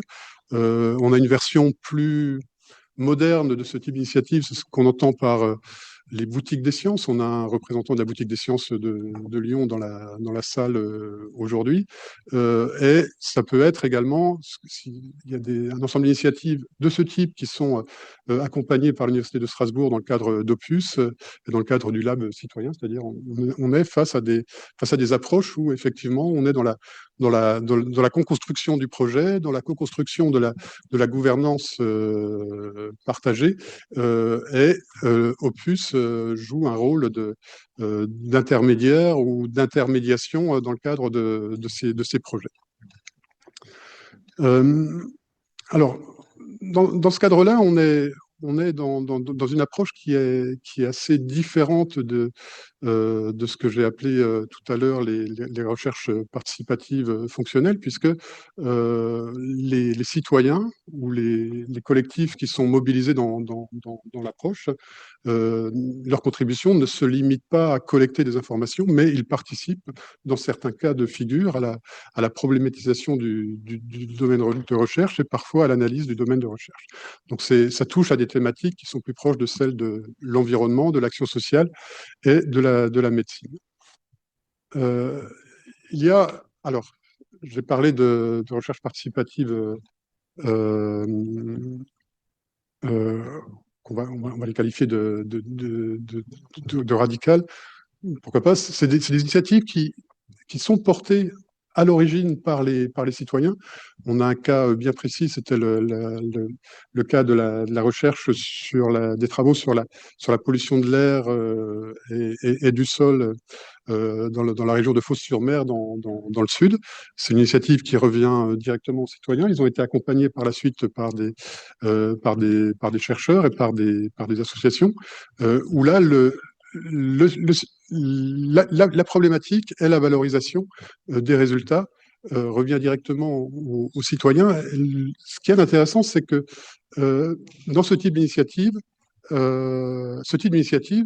à proprement parler citoyenne, peut amener à des nouvelles dispositions. Par exemple, dans le cas de Fos-sur-Mer, la DREAL de la région a pris en compte des avis citoyens et des observations citoyennes concernant la nature de la pollution et l'importance de la pollution, et a pris des dispositions vers les industriels pour qu'ils s'engagent dans des mesures réduisant la pollution. Alors, il y a un troisième type d'initiative que j'avais laissé de côté, c'est ce qu'on appelle, ouais, ça se complexifie un peu, c'est ce qu'on appelle surtout selon les typologies, ce qu'on appelle de la recherche participative, mais qui vise plus à construire des futurs, c'est-à-dire qu'on est pour la plupart sur des dispositifs qui se mettent en place à l'échelle européenne, qui peuvent concerner des questions de pollution des questions de pollution de l'air, qui peuvent concerner également la gestion des déchets. Et dans ce cas-là, c'est dans une perspective future, c'est-à-dire la voie citoyenne n'est plus là pour résoudre un problème ou aider les chercheurs à résoudre une question scientifique, mais ouvre sur des perspectives d'avenir concernant certaines questions de type sciences-société. Je suis où? Je peux encore... Il vaut mieux que je m'arrête? Non, en fait, je voulais juste conclure sur, effectivement, parce qu'on est sur des dispositifs de sciences participatives qui sont parfois portés par les institutions, parfois portés par des communautés, parfois par des chercheurs. Et il y a eu tout un travail qui a été mené notamment par Arstein sur les échelles de participation. Et moi, je vous encourage à lire les travaux d'Arstein, puisqu'il met... il remet en quelque sorte en question les approches participatives. Lui, il avait travaillé justement sur la question de la participation à la gestion de la ville aux États-Unis. Et il a essayé de voir effectivement dans quelle mesure les citoyens étaient impliqués et dans quelle mesure, en fait, est-ce que les dispositifs qui étaient mis en place ne visaient pas à contenter le citoyen dans son désir de participation et en fait ne s'orientaient pas vers un dispositif un peu manipulatoire. C'est-à-dire, l'idée c'était on vous donne la parole, mais c'est souvent le cas avec des recherches participatives, mais on ne va pas nécessairement mettre en œuvre les propositions que vous défendez. Donc il y a effectivement ce travail d'Arstein, d'échelle de la participation, qui serait intéressant à prendre en compte dans le cadre des travaux sur les recherches en sciences participatives. Voilà, merci. Merci beaucoup. Voilà, on est arrivé au bout de notre tour d'horizon. On a pu, je crois, apprécier à la fois la diversité des questionnements, peut-être aussi quand même ces différentes épistémologies qui sous-tendent des pratiques professionnelles. Depuis l'expulsion du transcendant qu'on a entendu tout à l'heure, vers des méthodologies qui, au contraire, vont prendre en compte les points de vue et les différentes formes de rationalité des mondes sociaux qui sont en cause. Donc ça, voilà, ça rejoint aussi une préoccupation scientifique de Religis, qui est de réouvrir cette discussion à une échelle très large sur les catégories d'analyse, le vocabulaire qu'on utilise pour parler du religieux. Donc c'est le groupe de recherche dont s'occupent Pascal Bourdeau et Édouard Mel sur les questions d'épistémologie, mais qui ont aussi des prolongements, on le voit bien, dans après des méthodologies professionnelles et des façons d'aborder ces questions dans des milieux différents. Alors, on va prendre encore quelques minutes pour un échange avant de se sustenter donc à l'extérieur. Mais il me semble que cette table ronde était extrêmement riche et que peut-être donc certains d'entre vous ont des remarques, des questions. Voilà, Monsieur Ichter.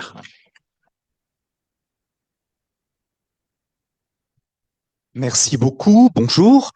Philippe Ichter, moi je travaille sur les relations avec les cultes et le dialogue interreligieux dans une collectivité territoriale qui est la collectivité départementale alsacienne, qui a fait le choix il y a quelques années, un choix politique, de travailler sur ces questions-là. Je vais intervenir demain matin à Colmar dans un établissement scolaire avec des responsables de culte. Je suis intervenu déjà dans un lieu de privation de liberté aussi avec des responsables de culte, notamment en face de détenus radicalisés. Et ma question, c'était de savoir, Madame Dex tout à l'heure, où j'interviendrai dans quelques semaines sur les pèlerinages dans les religions, dans le groupe interreligieux Dex qui m'a invité à participer. Donc, dans ce territoire particulier de la République, ça ne pose pas de questions, ça ne pose pas de soucis. On peut venir dans un établissement scolaire, dans un établissement de privation de liberté, avec des responsables de culte pour qu'ensemble, ils essayent de dire ensemble comment est-ce qu'ils vivent ce dialogue interreligieux qui n'est pas spécifiquement alsacien, mais qui fonctionne ici avec une quarantaine d'actions et de groupes interreligieux que j'accompagne. J'aimerais savoir chez vous, dans le travail que vous faites et au niveau scolaire et au niveau des prisons, si vous avez aussi cette habitude de travailler avec des responsables de culte. Et au-delà de cette question-là, ce programme auquel on assiste aujourd'hui, est-ce qu'il va aussi inviter des responsables de culte à venir? Parce que certains ont même fait des études universitaires. Je me rappelle que j'ai eu un diplôme ici, puisque j'étais pasteur pendant 20 ans, et que j'ai un diplôme d'État de théologie protestante, et qui me permettait, pendant les années où j'ai été pasteur, de travailler sur ce terrain-là. Mais maintenant, c'est un travail interreligieux que je fais. Je ne le fais pas en tant que pasteur, je le fais en tant que contractuel. Et donc, ma question est vraiment celle de la pratique. Est-ce qu'en vieille France, on fait la même chose? Merci.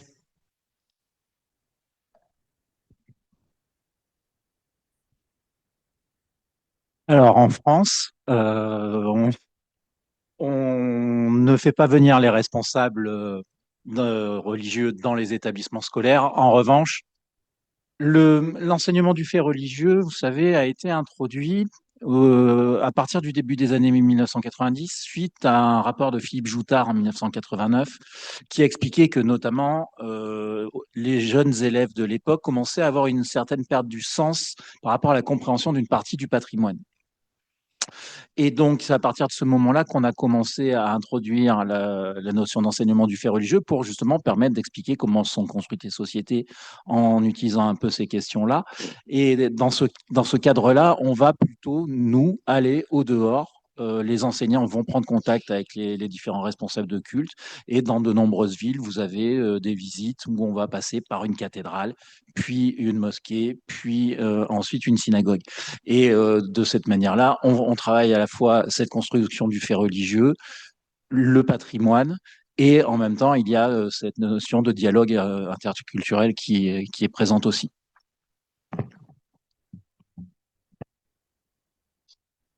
Alors, dans les duchés de Bourgogne et du Berry, donc la DISP de Dijon, c'est la Bourgogne-Franche-Comté et le Centre-Val de Loire. Vous pourrez expliquer ce qu'est la vieille France, c'est très intéressant. Il y a un manque de culture. Donc, pour avoir les mots de la tribu, effectivement, on a besoin toujours de formation. Euh, Votre question, c'est sur les aumôniers. Nous, on va faire vraiment la différence entre un aumônier, il est là pour conduire les consciences, et pour nous, ce sont des intervenants extérieurs. Ce ne sont pas des professionnels pénitentiaires. Ce ne sont pas des partenaires institutionnels. Ça veut dire que la première des choses pour nous, c'est de mettre chacun à sa place. Peut-être que chacun prenne toute sa place et on va plutôt être dans l'articulation. Mais à un moment, les discussions, nous, vont se faire sous l'égide du service pénitentiaire d'insertion et de probation, parce que le droit au culte, voilà, fait partie vraiment de notre règlement dans une prison. Mais par contre, il ne va pas avoir une totalité de place au même titre que les autres. Dans une commission pluridisciplinaire, il peut être invité. Généralement, s'il est invité, c'est parce qu'il y a eu un incident. La plupart des incidents, vous savez, c'était, alors je vous parle parce qu'il y a l'expérience, je vous parlais avant, il y a le avant 2015, ce qui se passait dans les prisons. Le 2015 a été voilà un séisme, hein, bien évidemment, avec de la professionnalisation. C'était l'aumônier musulman, est-ce qu'il travaille pour la DGSI ou les RG. Généralement, j'essaie d'être un peu provocateur vraiment pour rentrer, c'était les difficultés qu'il y avait de positionnement. On est maintenant dans une sophistication où, entre l'aumônier, le médiateur du fait religieux et les universitaires qui viennent nous parler, peuvent parler du religieux, mais avec une place particulière. Donc nous, moi, je resterai toujours sur la notion de la place et de l'attente. Donc l'articulation, le dialogue, il se fait toujours. La consigne que moi je donne à la plupart des aumôniers, c'est n'hésitez pas en cas de difficulté d'aller en discuter avec tel ou tel service. Parce qu'à un moment, vous savez, on pense que les prisons sont fermées, il y a quand même beaucoup de passages, contrôlés, nous l'espérons, c'est Sisyphe, mais en tout cas, c'est de voir quelle va être cette place dans cette grande, je sais pas, pyramide, et attention de ne pas se faire attraper. Quand vous avez des aumôniers qui vont distribuer des lettres, etc., d'un détenu radicalisé à un autre, vous voyez, ça nous interroge. Quand il va donner on va parler de radicalisé, le professeur Gaudin aussi a agi dans un quartier de prise en charge de la radicalisation, à ce que j'ai compris. Quand à un moment vous allez donner des ouvrages de Abdelwahab ou de Ibn Tahamiya à tel détenu radicalisé, là, ça nous pose un souci. Et là, au moment que c'est quoi votre place? Attention. Donc c'est pour ça que j'ai plein d'autres exemples en disant, je ne sais pas quelle était votre question. Le but, c'est de ne jamais rester seul. Vous savez, nous, un détenu, ils nous font suffisamment peur. Voilà, ils sont plus forts que nous. Nous, c'est le collectif. Et c'est pour ça que je parlais du collectif, de la pluridisciplinarité. Le réel, il est plus fort que nous. Donc, c'est quelle est votre place? Mais attention parce que on a des gens qui sont très stratèges et très rusés, on essaye de l'être aussi, qui vont vouloir attraper, qu'à un moment, quand il va dire, tiens, ça peut passer par l'aumônier, parce que ce que j'ai à transmettre, ça passe pas par d'autres. Et c'est là où, nous, c'est plutôt, et je rebondis pour une autre ouverture, c'est comment on vous prépare, vous, du dehors. Vous n'avez pas encore les codes peut-être de la carcéralité et de certains lieux. C'est comment on fait en sorte de faire de la pluridisciplinarité augmentée, c'est de vous préparer pour que votre intervention se passe au mieux dans une culture que vous ne connaissez pas, en fait, comme nous, on peut la connaître, après voilà, des années, on va dire, du fait d'arpenter ces lieux. Alors, je ne sais pas si j'ai répondu à votre question, monsieur. Bon, j'ai nouillé le poisson, psychologue, c'est normal. Voilà, juste un petit mot par rapport à la dernière question que vous avez posée. Donc, je crois que la première table ronde était assez éloquente sur la place large qui est laissée aux différentes disciplines, y compris donc la théologie avec toutes les tensions, les dialectiques qu'a évoqué Isabelle Iribarren tout à l'heure dans le projet, et également en termes de public professionnel, il est évident que les publics, donc les professionnels entre guillemets, puisque nous c'est comme ça qu'on va les considérer du culte, font partie aussi de milieux avec lesquels on peut être amené à travailler, avec tous ces leviers qu'on a évoqués, aussi bien en termes de formation qu'en termes de co-construction. Mais du point de vue de la formation continue, il faut quand même reconnaître, et c'est une évidence, donc on ne le mentionne pas, mais que du point de vue de la formation des cadres religieux ou des intervenants religieux dans les milieux notamment chrétiens, il y a une expérience extrêmement ancienne des deux facultés de théologie ici publiques qui ont toute une série de DU donc adressé à toute une série de publics de la pastorale, des aumôniers, etc. Ça existe déjà, donc je dirais ils n'ont pas besoin de religistes pour le faire.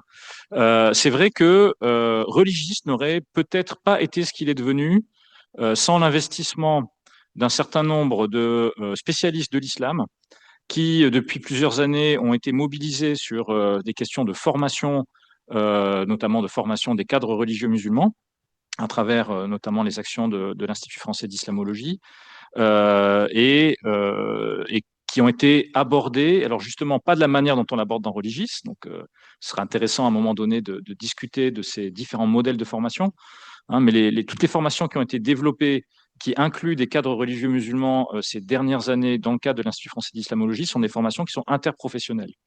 Donc ce sont des diplômes qui utilisent l'islamologie pour réfléchir sur un certain nombre d'enjeux contemporains et qui vont inclure dans leur public des personnes qui viennent des différentes administrations, de l'éducation nationale, et également des cadres religieux musulmans.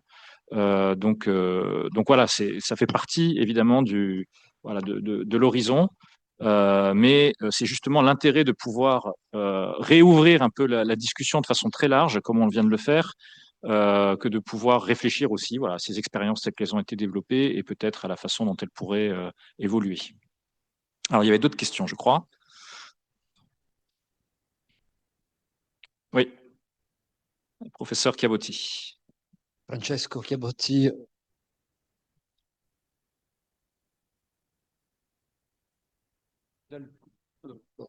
C'est ma voix qui est faible. Francesco Chiabotti, professeur d'islamologie à l'INALCO. Ce n'est pas vraiment une question, c'était dans le sens du débat. Voilà, je regarde Rémi, votre nom, mais je ne l'ai pas retenu. Escande, merci. Il y a une vraie question dans cette invitation, la liste des courses que vous avez évoquées. Je suis intervenu plusieurs fois. Il y a un vrai sujet et il faudra qu'on travaille ensemble sur la capitalisation de ce qu'on fait. Parce que on n'a pas reçu et c'est la faute de personne, cette préparation qu'il faudrait avoir pour changer de façon de s'adresser. Ça s'est très bien passé, je le dis juste à titre pour rassurer tout le monde. Mais il y a une vraie question sur la capitalisation. C'est-à-dire, on va demander à ces enseignants-chercheurs de faire ça en plus de ce qu'ils font déjà, en plus. À un moment donné, il faut se poser la question, et je pense que Religis peut faire avancer le métier, finalement, de ces enseignants-chercheurs que nous sommes,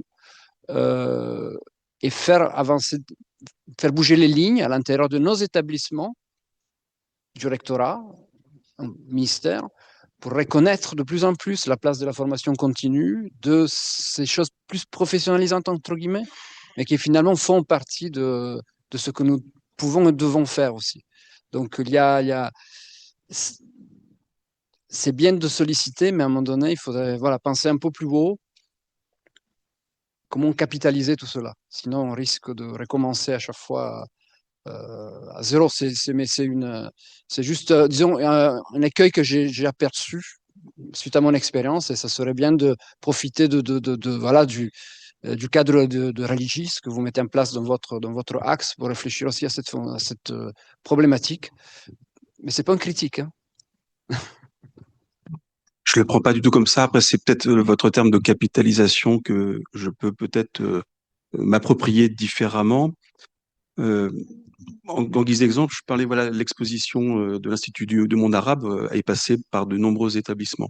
En fait, quelle est l'évolution là, en fait, les 10 années des drames, hein, et effectivement, et dans la semaine aussi, j'ai oublié de le dire, je pense qu'on y pense tous, hein, bien sûr, une pensée pour les professeurs de l'École de la République, Paty et Bernard. C'est-à-dire quel va être l'impact? Alors, on va dire, quel est l'impact, quel est le niveau de connaissance? C'est pour ça que moi, j'étais dans mon propos, il y a à la fois les acteurs, les agents publics qui vont devoir avoir une fonction professionnelle et à la fois la population pénale.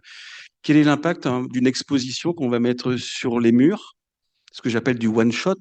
Maintenant, on parle de one-shot. Moi, je m'autorise, ça fait 21 ans que je suis dans la pénitentiaire, avec un abord justement, et dès 2004, j'avais accès à des terroristes du GIA qui aussi parlait un peu de religion. J'ai vu ces transformations. En 10 années, sommes-nous en capacité de voir quel va être l'impact des interventions, mais de très haute qualité.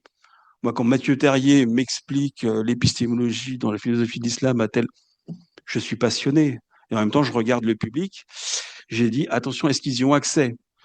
Notre forte contrainte, alors je m'en vais, peut-être que vous m'expliquerez après ce que vous avez voulu dire sur capitalisation. C'est très compliqué d'avoir même des médiateurs du fait religieux. Venir en prison, rester en prison, c'est pas une mince affaire. Voilà, je ne sais pas si je suis autorisé à le dire, parce que je regarde voilà, mes collègues de la direction de l'administration de la pénitentiaire, on autorise un peu les alias pour les médiateurs du fait religieux. C'est plutôt en milieu fermé que ça va se jouer, c'est en milieu ouvert. Les premières choses que les choses vont faire, ça va être de regarder sur LinkedIn, etc., et de voir qui a le courage de venir en prison pour affronter. Alors moi, je vous dis, ce que je pense, on est dans ce qu'on appelle en termes, voilà, un petit peu force de sécurité, moyen au spectre.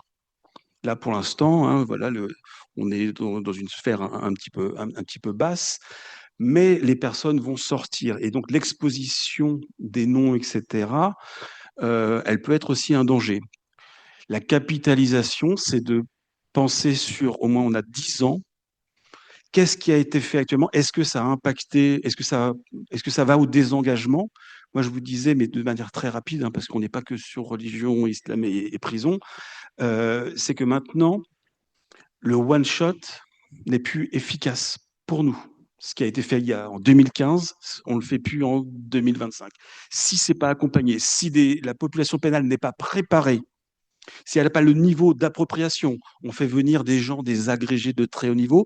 Si ça fonctionne, c'est parce qu'on a des gens qui ont au moins eu accès au DAEU en prison, avec des moyennes ou longues peines. Et donc, on est dans cette réflexion-là où nous, on n'est pas des spécialistes. Et moi, ce que j'adore en tout cas dans le travail, c'est pour ça que alors, je regarde bien sûr beaucoup Anne Troadec, etc., c'est comment on va concevoir des programmes un peu plus personnalisés entre ce qu'on connaît de nos profils criminologiques, parce qu'on n'a pas parlé de criminologie, mais voilà, et comment on va essayer de faire, est-ce que ça va mettre en mouvement? Après, vous savez, en France, je crois, on n'est pas assez bon, c'est sur l'évaluation. On aura réussi si, je suis désolé, dans 30 ans, ceux qui sont sortis ne recommencent pas. Est-ce que le fait d'avoir eu l'université, etc., a provoqué? Moi, j'ai vu des choses quand même assez extraordinaires où, quand on fait venir des gens, il faut avoir le courage, pour parler du conflit israélo-palestinien devant 8 terroristes. Voilà, je remercie Anne Troadec d'avoir cherché la personne qui, de haut niveau, je ne le nommerai pas, est venue pour dire comment ça va se passer. Il y avait des gens aussi, Mathieu Terrier, c'est la première fois qu'il rentrait dans ce qu'on appelle un établissement, une maison centrale de sécurité. On les a préparés. Donc la capitalisation, je ne sais pas si c'est on va dire, les échanges entre vous, les universitaires, peut-être religieux, avec une direction d'administration en disant à quoi on sert. Vous, en tout cas, vous êtes notre nouvelle force. La médiation du fait religieux, je peux vous le dire, c'est une évolution, mais majeure par rapport au phénomène du terrorisme. Moi, il y a 20 ans, j'étais complètement démuni face à des gens du GIA. Là, avec une formation, on fait voilà ce qui est du religieux, du pouvoir, de l'idéologie, etc. Donc, cette formation-là, en tout cas, il y a eu un impact sur la professionnalisation des agents pénitentiaires. Bon, j'arrête, je ne veux pas monopoliser. Merci. Alors, une dernière question. Emmanuel Salonski, qui est doyen de la faculté de philosophie de Strasbourg. Alors, merci beaucoup pour toutes les interventions. Moi aussi, j'ai plutôt une question pour Grégory Esfand. Je ne suis pas sûr qu'on entende bien, je ne sais pas si... Si. D'accord, je parle fort malgré le micro alors. Donc, question aussi pour Grégory Escande sur le travail de déradicalisation avec des islamistes violents. Il y a une chose qu'on entend beaucoup dire, c'est que la prison est aussi un lieu d'islamisation violente par, disons, le commerce avec les pairs, je vais le dire comme ça. Est-ce que vous confirmez cet aspect ou pas? Est-ce que vous le prenez en compte dans le travail que vous faites? Et est-ce qu'une parole de vérité, qui pourrait être un discours historique sur le fait religieux, est susceptible de combattre ça? Ou bien est-ce qu'il faut recourir à d'autres éléments, à d'autres ressources? J'ai bien fait de venir. Merci encore pour Je ne confirme rien, même sous la torture, monsieur le professeur. Vous avez une question, en fait, mais qui dépasse, hein, c'est-à-dire, est-ce qu'on sépare, est-ce qu'on isole, ou est-ce qu'on réunit? Nous avons un triptyque dans la mission de lutte contre la radicalisation violente, la détection, l'évaluation et la prise en charge. Donc, ça vous avez sur voilà, les personnes condamnées pour terrorisme ou prévenues ou de droit commun qu'on estime radicalisées. On va décider par un processus d'évaluation fine avec qui comprend bien sûr les éducs, les psys, les CPIP et les médiateurs du fait religieux pour analyser le niveau d'imprégnation idéologique, chose que les autres pénitentiaires ne savent pas faire. On va savoir s'ils vont être aptes à une prise en charge dans des établissements spécialisés ou des quartiers spécialisés qu'on appelle les quartiers de prise en charge de la radicalisation, avec du programme intensif, là où des gens comme Mathieu Terrier, je pense que le professeur Gaudin, c'est aussi là-dedans qu'il est intervenu, ou ils vont être envoyés en détention ordinaire dans les établissements, parce qu'ils vont sortir dans les 2, 3 ou 4 ans, ou pour les plus monolithiques et dangereux, ils vont être placés en quartier d'isolement. En quartier d'isolement, c'est 10%. 70% en détention ordinaire, 20% en quartier de prise en charge de la radicalisation. Vous touchez une question qui dépasse le terrorisme. Est-ce que, en rassemblant voilà, tout le banditisme, est-ce que ça va créer l'université du crime, etc. En fait, vous savez, moi, je vois le mouvement de balancier. On est très, voilà, la solution, c'est qu'il n'y en a pas. C'est-à-dire que quoi qu'on fasse, il y a toujours un prix à payer. Donc là, à un moment, on va avoir des rotations et ça va être le choix du groupe. Là, on va redevenir Didier Anzieux, dynamique des groupes restreints, c'est-à-dire qui on va mettre ensemble et de voir qu'est-ce que ça fabrique en termes de collectif. Donc c'est pour ça que je vous dis, est-ce que l'université du crime, il y a Khosrow Cavard dans Radicalisation pouvait le dire. Après, notre chercheur voit que en fait, ils se voient en cours de promenade. Après, en milieu ouvert, est-ce qu'ils vont se voir? On essaie de ne pas rapprocher plutôt certains profils. On est plus sur de la dimension du puzzle où la connaissance approfondie de telle personne, celui-là, on ne va pas le mettre avec un tel autre. Nous travaillons évidemment avec le renseignement pénitentiaire parce que c'est lui qui en est chargé, c'est-à-dire de voir ces incompatibilités, alors avec un terme que peut-être les fins universitaires vous n'aimez pas, des profils de dangerosité, qui est un non-concept universitaire, hein, j'en conviens, mais qui est un concept opérationnel et qui intervient, on va dire, partout dans nos pratiques. C'est pour ça que, on va dire, c'est une question très pertinente. On y est très attentif. Une évaluation fine, de haut niveau, parce qu'en fait, on ne sait pas tout, mais on sait avec qui travailler pour avoir ce savoir. Et ensuite, on va essayer de dispatcher. Et le seul, voilà, le garant de la fonctionnalité, ce sera si dans 20 ou 30 ans, il n'y a pas de récidive. Je n'ai pas d'autre réponse à vous faire pour ne pas, voilà. Merci beaucoup. Alors, j'aurais peut-être une dernière question avant que nous achevions cette table ronde.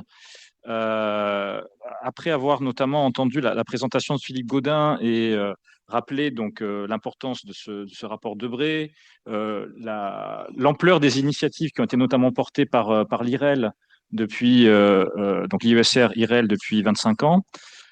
Et qui, en rejoignant peut-être aussi un constat qui a été posé dès le départ de la table ronde par Monsieur Salès, pourquoi au bout de 25 ans, alors que le diagnostic a été posé par ce rapport Debré, la nécessité de développer cet enseignement des faits religieux a été reconnue comme une priorité publique.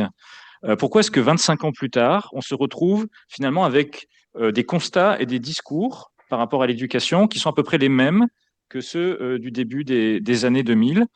Comment est-ce qu'on peut expliquer, peut-être sans rentrer dans des explications qui seraient longues, mais si vous deviez peut-être synthétiser la façon dont vous analysez, donc aussi bien Philippe Gaudin que Fabien Salès, la façon dont vous analysez cette situation. Qu'est-ce qui fait finalement que au niveau de l'éducation, les professeurs se sentent toujours aussi mal armés pour aborder ces questions? Je vais laisser commencer Monsieur Gaudin. Et puis voilà.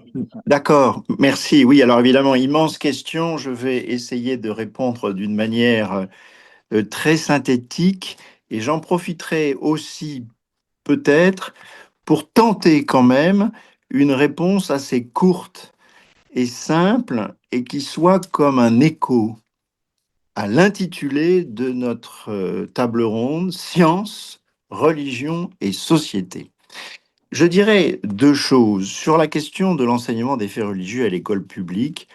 N'oublions jamais que l'école a été le lieu du combat laïque de la Troisième République, et la Troisième République avait pour mission de concrétiser les promesses de la Révolution française. Et donc, tout ce qui touche à l'école, tout ce qui touche à la laïcité de l'école et tout ce qui touche à la religion nous renvoie directement à la colonne vertébrale symbolique et politique de notre pays, compte tenu de son histoire religieuse et politique et de sa relation notamment avec l'Église catholique. Et donc, l'école a hérité d'une catholicité farouche et qui a été, mais une catholicité mimétique, universalité bien évidemment, qui fait que dès qu'on parle de religion, ça sent toujours un petit peu la poudre en quelque sorte, et que peut-être que l'institution dans ses tréfonds inconscients et symboliques pense que si l'on remet la question de la religion sur le métier à l'école, même s'il ne s'agit pas de faire entrer la religion à l'école, c'est quelque part, cela veut dire que quelque part, ce que j'appellerais le très grand remplacement n'a pas eu lieu, à savoir que les religions allaient disparaître avec le développement des sciences d'une part et avec le socialisme d'autre part, avec un grand S, c'est-à-dire la désaliénation de l'homme. Je ferme cette parenthèse et en 2 minutes chrono, j'aimerais apporter une réponse à la façon dont on peut connecter science, religion et société. Qu'est-ce que les sciences font aux religions et à la société? Eh bien, la réponse, c'est qu'elles leur font vraiment quelque chose. Et ça n'est peut-être pas sans rapport, justement, avec parfois les difficultés que nous rencontrons. Je cite la lettre de Bellarmin, le cardinal Bellarmin à Foscarini, du 12 avril 1615, à propos d'un certain Galilée. Et voilà ce qu'il dit. S'il y avait une véritable démonstration de l'héliocentrisme, il faudrait procéder avec une grande circonspection dans l'explication des Écritures, qui semblent être contraires. Dans le livre de Josué, c'est l'Éternel, c'est Dieu lui-même qui fait lever en quelque sorte le ciel et le fait se coucher à l'horizon de la terre. Donc, procéder avec une grande circonspection dans l'explication des Écritures qui semble être contraire et dire que nous ne les comprenons pas plutôt que de dire qu'est faux ce qui est démontré. Ça veut dire que Bellarmin, le cardinal Bellarmin, parce que l'affaire Galilée, il n'y a pas des gentils scientifiques clairvoyants d'un côté et des imbéciles religieux de l'autre. Il comprend parfaitement et scientifiquement et les enjeux. Ça veut dire que si l'héliocentrisme est vrai, il faut lire un texte comme la Bible, et même si c'est la Bible comme étant un texte, c'est-à-dire par herméneutique et par exégèse, bref, c'est l'approche historico-critique. Et moi, ce que je voudrais dire, il faut qu'on en ait conscience, les sciences n'empêchent pas de croire, mais elles modifient notre manière de croire. Ce n'est pas innocent que d'aborder scientifiquement les religions. Mais ça ne sera jamais pour donner raison aux gens qui sont férocement anti-religieux, en quelque sorte. Et puis d'ailleurs, pour ce qui est de la modification de notre manière de croire, ça concerne aussi ceux qui sont très dogmatiques dans leur athéisme ou dans leurs croyances politiques et idéologiques ou métaphysiques. Les croyances ne sont pas réservées aux religieux et à ceux qui croient au sens religieux du terme. Donc je pense que les sciences nous font bouger, nous modifient dans notre manière d'être et de croire, que nous soyons de telle ou telle religion ou d'une totale absence de religion. Et c'est quand même la raison pour laquelle je pense que c'est une bonne chose et que ce que nous faisons a une grande valeur, non seulement intellectuelle, mais une valeur pour notre société. Voilà, chers amis.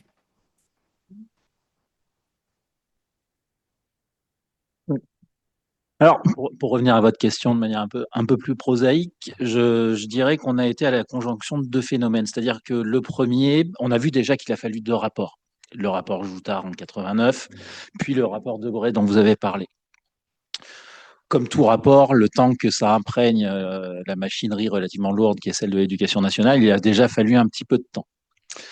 Il a fallu aussi bénéficier de changements de programme, puisque à partir du moment où on a fait le constat, le diagnostic et on a dit qu'il fallait introduire cette notion du fait religieux, il faut avoir des programmes qui puissent permettre de le faire. Donc ça a pris un petit peu de temps déjà. Mais malheureusement, il faut aussi avoir des gens qui soient capables de former les enseignants sur le fait religieux. Donc, il fallait aussi mettre en place toute une pédagogie à destination des enseignants pour le faire. Et ça aussi, ça prend du temps. Donc, forcément, il y a toujours un temps d'inertie et de lenteur au démarrage.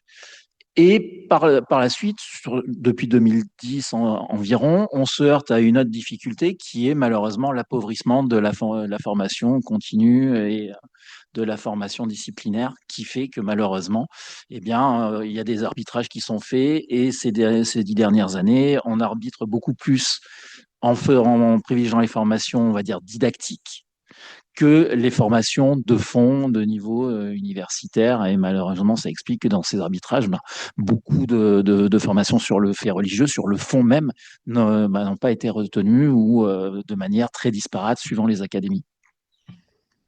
Vous m'autorisez à ajouter juste un mot? Juste un mot. Oui, juste un mot. Je crois que il suffirait de faire trois choses. Rendre obligatoire un module en formation initiale dans les SP, à la fois sur la laïcité et l'enseignement des faits religieux. Mes collègues et moi, nous le faisons déjà, mais c'est malheureusement pas des modules obligatoires. On le fait dans certains SP, mais c'est pas uniforme sur tout le territoire. Deuxièmement, il faut garantir la présence et la pérennité de ces questions-là dans les programmes, car les programmes changent. Et une année, on voit la question religion et politique aux États-Unis au XXe siècle qui apparaît, et l'année suivante, elle disparaît. Et d'autre part, pérenniser effectivement la présence de ces questions dans la formation continue. Ce sont des problèmes techniques, et c'est vrai qu'il y a toujours le problème de savoir qui va pouvoir le faire. Nous, notre spécialité, c'est un petit peu la formation des formateurs. Mais en dernière analyse, c'est une question de lucidité intellectuelle et surtout de volonté politique. Et je me rappelle d'une discussion que j'ai eue avec Isabelle Saint-Martin, qui a été au cœur de tout le travail de l'IREL dès le début, avec notamment l'approche par les œuvres d'art. On discutait avec Jean-Pierre Chevènement, il était profondément agacé parce que c'est une question de culture politique, bon sang de bois. Quand on a des responsabilités politiques, on prend des décisions et on impose sa volonté parce qu'on a été élu. Et puis après, si ça ne plaît pas, on se fait virer par les électeurs. Mais simplement, on a une volonté politique. Et sur ces questions-là, je pense que dans l'éducation nationale, il n'y a pas eu de vraie volonté politique, ou alors la volonté de ceux qui surtout ne voulaient rien faire et rester dans la laïcité d'abstention, parce que c'est tellement plus confortable politiquement et puis intellectuellement. Très bien, merci. Donc, la table ronde est terminée. Merci pour votre patience et nous nous retrouvons donc demain à 9 heures. On part chez les physiciens à l'Institut de physique supramoléculaire qui nous accueille dans l'amphithéâtre de l'ISIS, donc sur le campus de l'Esplanade à 9 heures demain. Et nous nous retrouvons maintenant pour partager à la fois un verre et également quelques petites choses à picorer. Merci.